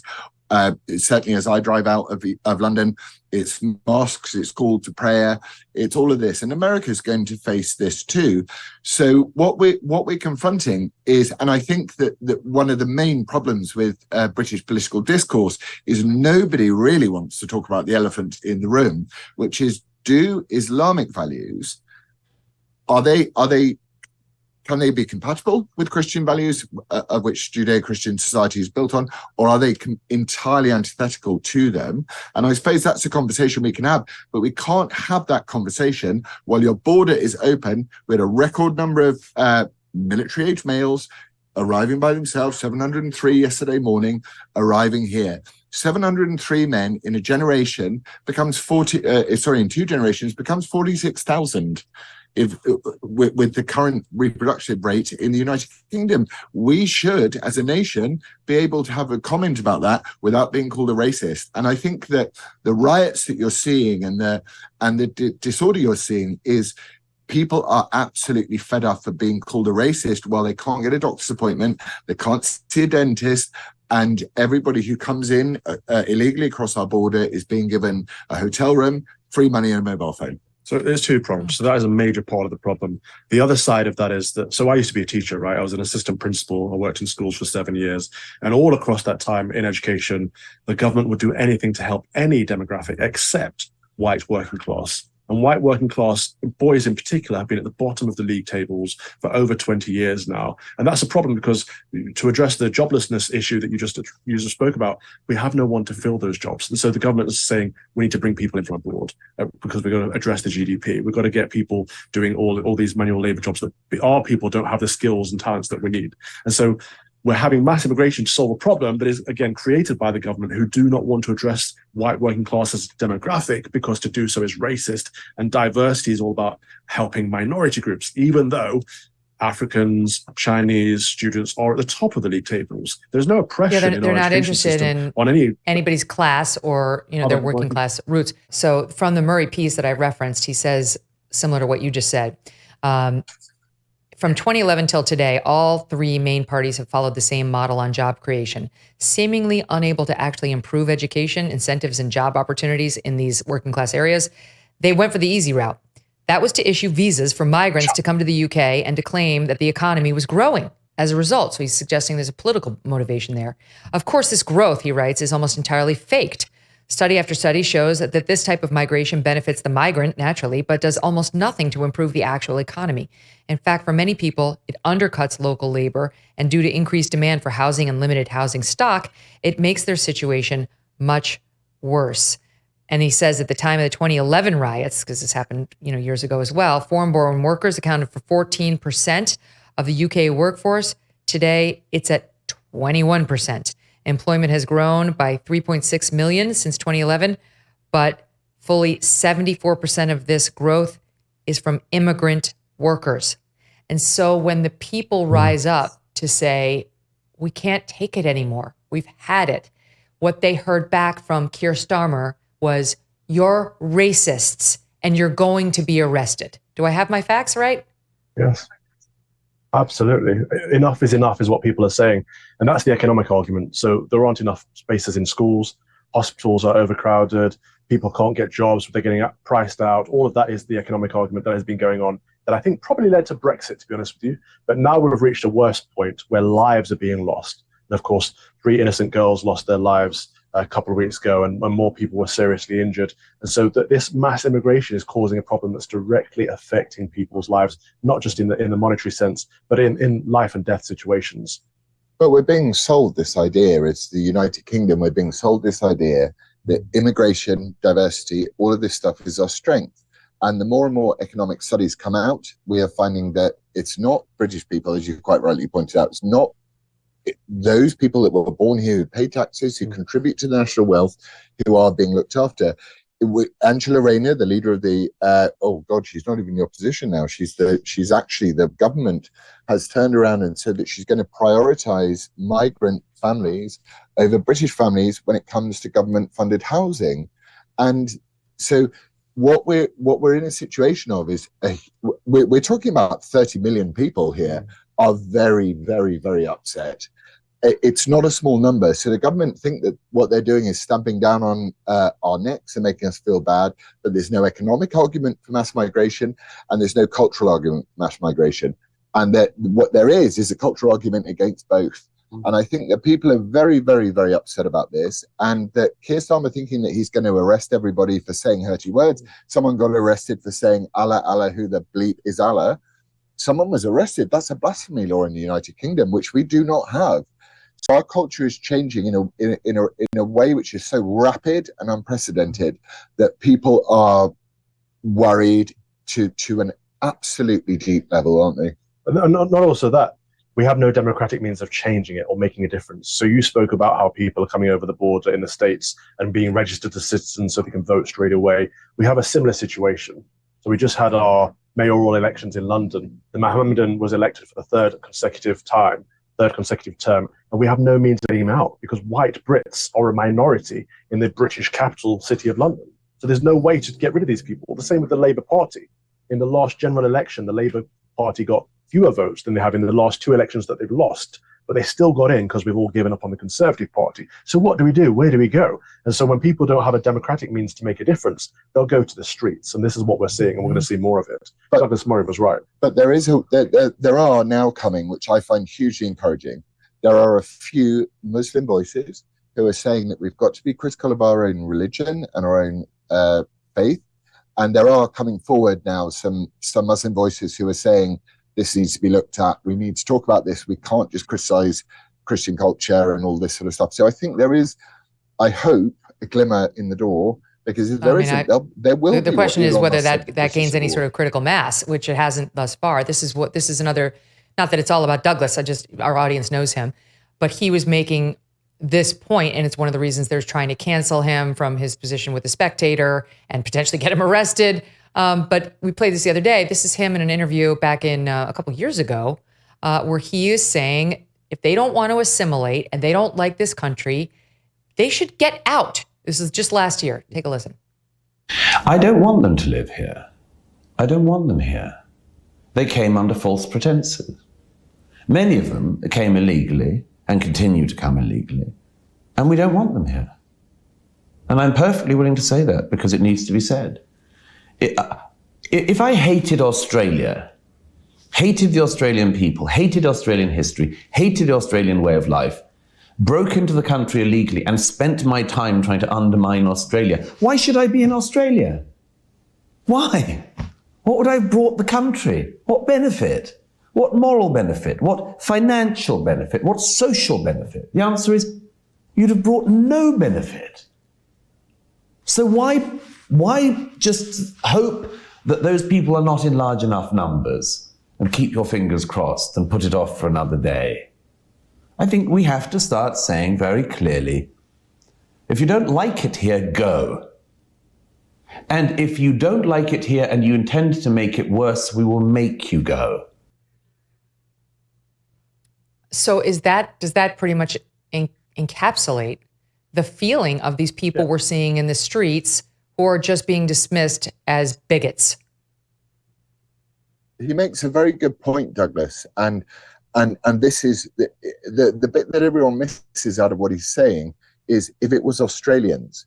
So what the left would like to do is make it about race. But we already have an economic problem, which is you cannot bring 1 million people into a country with an already crumbling welfare state and make it work. So the left will tell us that we're just Islamophobic and racist, but actually our country is already on its knees. So Douglas is right, but he's been saying this for years. And also I think he's absolutely right. If you don't like our values, if I go to Morocco and I walk out of the hotel door and I go and visit a local landmark, I cover my, I take my shoes off when I go into a mosque. Right, which is I wouldn't go to a mosque because I don't want to abide by their culture. In this country, well, in the United Kingdom, by somewhere between 2030 and 2050, it will be predominantly Islamic. We'll have more Muslims than any other faith with current trajectories. What J.D. Vance said. Right, this is a fact. But so therefore, if this is the way the country's heading, we should be allowed to have a conversation of, do we want to become an Islamic caliphate? Do we want to remain a Christian country? Or do we want to be some kind of liberal, secular society that we've been dreaming of for the last 50 years? Which one do we want of the three, and how do we get there? But to have the conversation, to even raise the words Islamophobic straight away. In fact, Megyn, they're redefining Islamophobic in the Oxford English Dictionary. So it used to mean an irrational fear of Islam. Of course, I would say there's nothing irrational about a fear of Islam, but they've renamed it a dislike of Islam. So I dislike Islam for many reasons. I think it's harmful towards women, harmful towards homosexuals, harmful towards British values and Christian society. Therefore, that would make me an Islamophobe. I think we're at the point now where we have to accept their labels and just say, fine. I mean, that's how I am with the transphobic stuff. Okay, you want to call me a TERF? That's what then I'm a TERF. You want to call me Islamophobic because I don't want my daughter to have to walk around in a burqa? Then I'm Islamic. It's fine. I'm sick of their damn labels. This was something Christopher Hitchens predicted. This clip has made the rounds since Keir Starmer is out there trying to shame all the protesters into silence, where they split Christopher Hitchens' predictions and warnings about radical Islam versus Keir Starmer today. Take a look at this, 42. Give it up or give it to your deadliest enemy and pay for the rope that will choke you. This is very urgent business, ladies and gentlemen, I beseech you. Resist it while you still can, and before the right to complain is taken away from you, which will be the next thing. You will be told you can't complain because you're Islamophobic.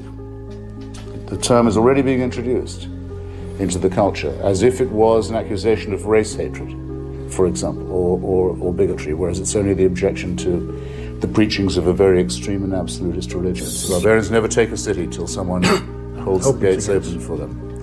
And it's your own preachers who will do it for you, and your own multicultural authorities who will do it for you. Resist it while you can. One of the things that is coming up over and over again is Islamophobia. And, well, you can see the stats, you can see the numbers rising, particularly since October the 7th. Although We shouldn't fall into the trap of thinking that before October the 7th, this was all heading in the right direction. It's been far too high for far too long.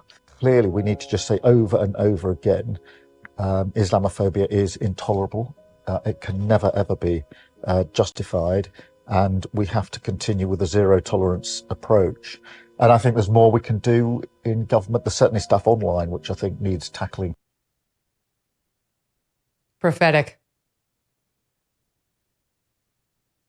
It's very interesting that clip of Christopher Hitchens was recorded in my friend Larry Taunton's meeting rooms in Britain. And he and John Reynolds, the guy who's John Lennox, sorry, the guy who's sitting next to him, is a really wonderful thinker on this sort of stuff. And what Keir Starmer is doing is he's turning around and he's saying dislike of any kind is somehow criminal. And I think it's totally okay to dislike things. That, as Calvin said, I dislike the idea of a woman being covered. I dislike the idea that the age of sexual consent is out the window. I dislike the fact that homosexuality, all the really genuinely progressive things that have happened in this society are being thrown out of the window. And the only thing you're allowed to attack in the United Kingdom is Christianity. Now, that's not to say that Christianity is perfect and all of those sorts of things, but why are we committing suicide? Douglas Murray said this in The Strange Death of Europe.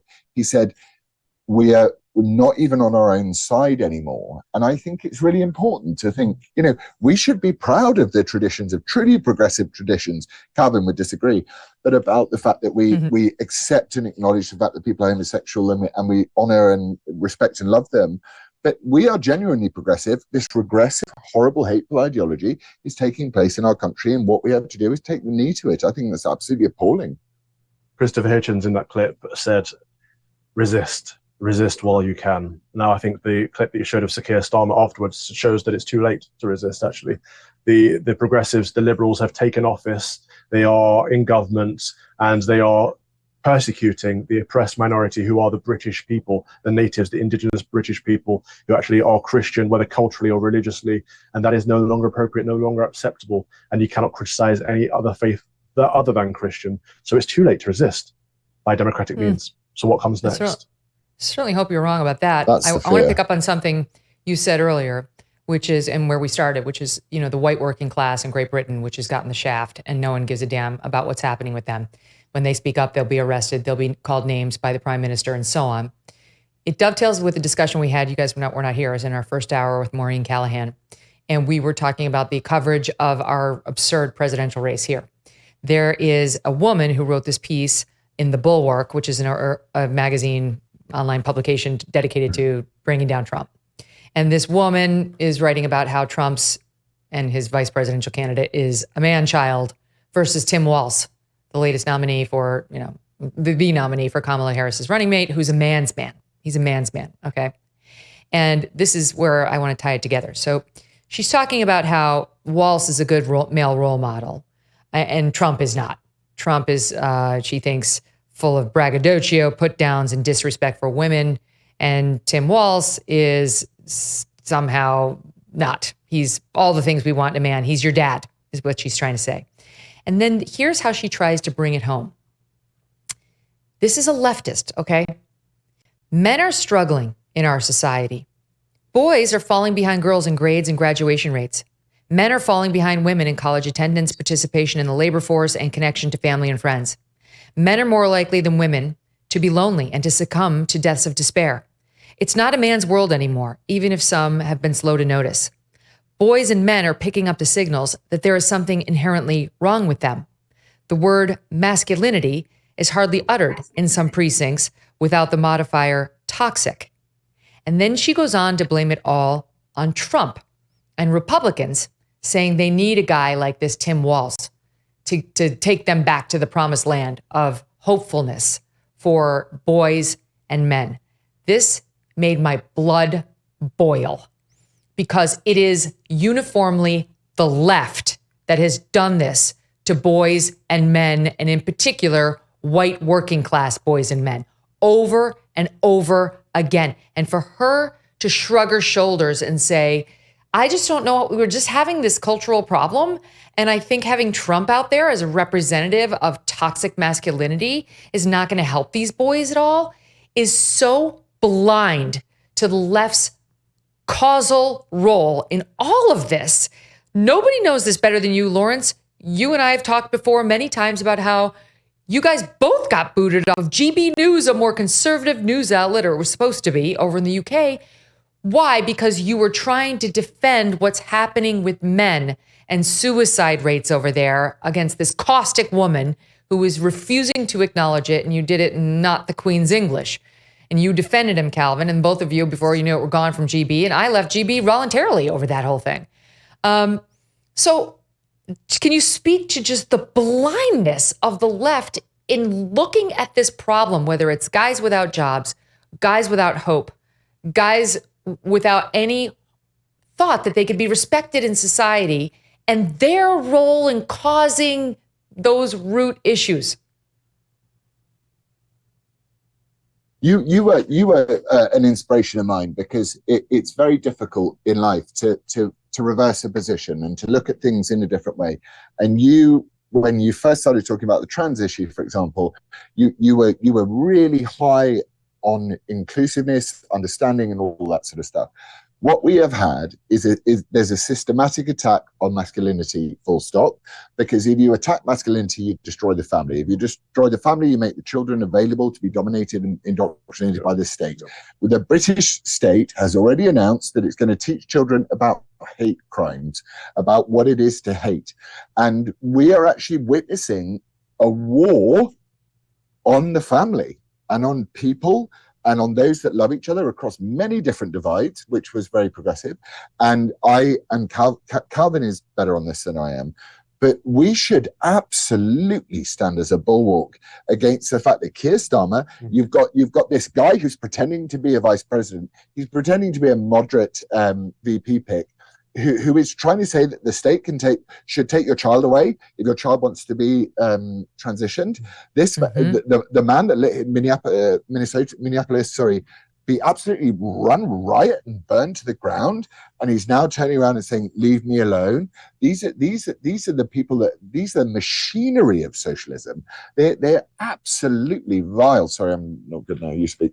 Yeah, Laurence is spot on. I mean, we have Keir Starmer saying that he's going to teach children how to spot fake news in school, and how to spot the far right. And of course, his definition of the far right is very different to everyone else's definition of the far right, it seems. So what he means by that is he's going to indoctrinate children in schools. And he's going to do it very overtly. But this is part of a wider problem in that we've handed children over to the state. Children used to be the responsibility of parents. And now all of a sudden we get used to handing them over to the state, get them taught, get them indoctrinated, get them back, and expect them to have high grades and be good people. It's the parents' job, the parents' responsibility to make sure their kids are learning well and are receiving good values. First and foremost, schools supplement that. Schools do not replace that. We've got to get our mentality changed. In the UK, we don't have homeschooling. We don't have home education in the way you guys do in the US. I think that what you're doing out there with the home educating schemes are fantastic. These hubs of children getting together with parents or with parishes to learn with respectable teachers and stuff, but under the guise of their parents, under the guidance of their parents, not under the hammer of the state, because the state cannot impose values on people. The state doesn't have a religion. The state doesn't have a set of values other than what we see power in Marxism. And control. Absolutely. And also we need to understand, and everyone needs to remember, that they work for us. Absolutely. And we've forgotten this. And I don't understand when we forgot it, because I was raised by, my father told me they work for you. And in whatever's happened in the last 20 years or 25 years, we've started to think that we work for them. Right. And Keir Starmer thinks that he's doing us a favor by locking up people who say hurty words. It goes to show that, and Victor Davis-Hampton also, sorry, Megyn, to be annoying, but the other thing that Victor Davis-Hampton says, which is really, really important, which is that white working class kids in America go to die, and they're overly represented by 50% in their demographic of people that go to die for their country. And they are told that they're full of white rage and that they're full of some big problem. And then, Trump is some symptom, dreadful, sort of awful thing. It's like, no, we're not about ethnicity. We're about faith. We're about faith, not statism. And it boils down to the individual. So you don't even need to be a Christian to believe in the power ahead of the state, do you? That thing about Trump, though, it shows the left is so superficial. Like, they look at him as a person rather than his policies or what he would bring. I find that even with people on the right, people say, how can you like Trump? You're a Christian. He's a very bad man. He's done this, that, and the other. And it's like, well, he's a politician. None of them are good men. In fact, none of them are. You're not going to find a perfect politician. What you're going to find is someone who will implement the policies that are in line with your values. And for me, that would be Donald Trump, certainly over Kamala Harris. But then you look at these nice... Kamala. I don't care how she wants to pronounce her name. You look at these people like Walz who like to put themselves as a perfect individual. And of course, we know there are lots of things that are repressed there. So Keir Starmer's another one. Looks well polished, but he gets into office. Immediately, he's implemented communism in the first 4 weeks. So how someone appears isn't what matters. It's the policies they bring to the table. Mm-hmm. Right. And over here, it's just a guessing game on exactly how far left they'll take us. They're, if past is prologue, as far left as we've ever gone. I'll end on this. We've done a lot of Douglas. He did seem to offer a bit of hope, at least for America, which, we'd love to have you guys over here, but you tell me whether you agree with this piece of his interview with PragerU. There is a deep, deep distrust among the political class in the UK about the British public. They really don't seem to like them. They're so eager to attack the general public and cover over for anything else. And I think it's just a lamentable and suicidal policy. The saving grace in America is some kind of belief in the goodness of the American people. And that's taken a beating. My goodness, the education system has done everything it can to bash the innate goodness out of the American people. And I think there is a feeling that despite, the things happening from right and left and all of the fears and confusion we're all living through, I do still think there is this thing that America is good and has been a force for good in the world and can be again, and give us the possibility that the 21st century will not be this dark age. If that happens, the future really is ours. If it doesn't happen, the future belongs to goodness knows who. And if people, as I always say, if people think the era of American dominance was awful and, oppressive, you wouldn't like any of the rivals. What do you guys make of that? What a wise man he is. And John Anderson, who you played a clip with earlier, I spoke to John, and he said that as the world begins to crumble, as the West begins to fall, eyes will fall on Great Britain, because we have had 1,000 years of pretty continuous civility. But actually, I think now the eyes are going to fall on America, because America is a constantly evolving and fluctuating idea. And Britain, we are just trying to stop our churches being burnt down at this juncture. So I think the eyes of the world should turn to America, the eyes of the world, the independents of this world, which you speak to a lot, the independent voters of this world, to have a choice between socialism and freedom. And I think the eyes of the world should turn to America at this juncture. And I'm lucky to live in a world where America is. I think what Douglas was saying is very similar to what Laurence was saying about we used to expect our politicians to serve us. We expected them to have a sense of duty and obligation to the people they're supposed to represent. But now they seem to think they're there to govern us and to rule over us. But that's not their fault. That's our fault. We have been saying, govern me harder, daddy, govern me harder, daddy. Look at COVID, for example. Save us, do something, tell us what to do. Instead of actually just men standing up and saying, I am the leader of my family. You know what? We're going to stay away from granny because one of us has symptoms, or we're not going to go out in public today, but we're not going to wear those stupid nappies on our faces. Like, just men need to stand up and man up and be men, be the leaders of our society. Stop looking up to the government to say, what do we do next, please? How close can I sit next to Laurence today? It's ridiculous. So the problem is us, not necessarily the politician, because we get the politicians that we deserve. And this is why America is thriving where Britain is dying, because America still believes in freedom. British people, generally speaking, no longer believe in freedom. We want to be governed. We want safetyism. Safety comes above freedom for us, unfortunately. This is why we gave up our guns in 97. Safetyism. Same with Brexit, same with COVID, all of these situations. We want the government to tell us what to do. And we need to take back control and actually regain our freedom and look to America, because America is the last stand for Christendom, for the West at the moment. America is the last place in the West that still believes in Christ and still believes in freedom. So God bless America. Laurence, Calvin, you see why we love them. You can listen to them. They are free with their own messaging and show. Right now it's on YouTube, and it's called Fox and Father. It's on other platforms as well. Would love, love, love seeing them do well and listening to them. Thank you guys both so much. Thank you. God bless. God bless you. Incredible pair. Oh my gosh. Don't you pay attention, right? I mean, pay attention, because what's happening over there is happening here too. And it's a smaller country. They have exactly the same problems that we have. And it's just, they've had a lot of immigration, and it's happened in a smaller time because they have a smaller number of citizens. But if you don't think that 4 more years of open borders is going to drastically affect the character of this country, you haven't been paying attention. Thank you for watching. We're going to see you Monday. Have a good weekend.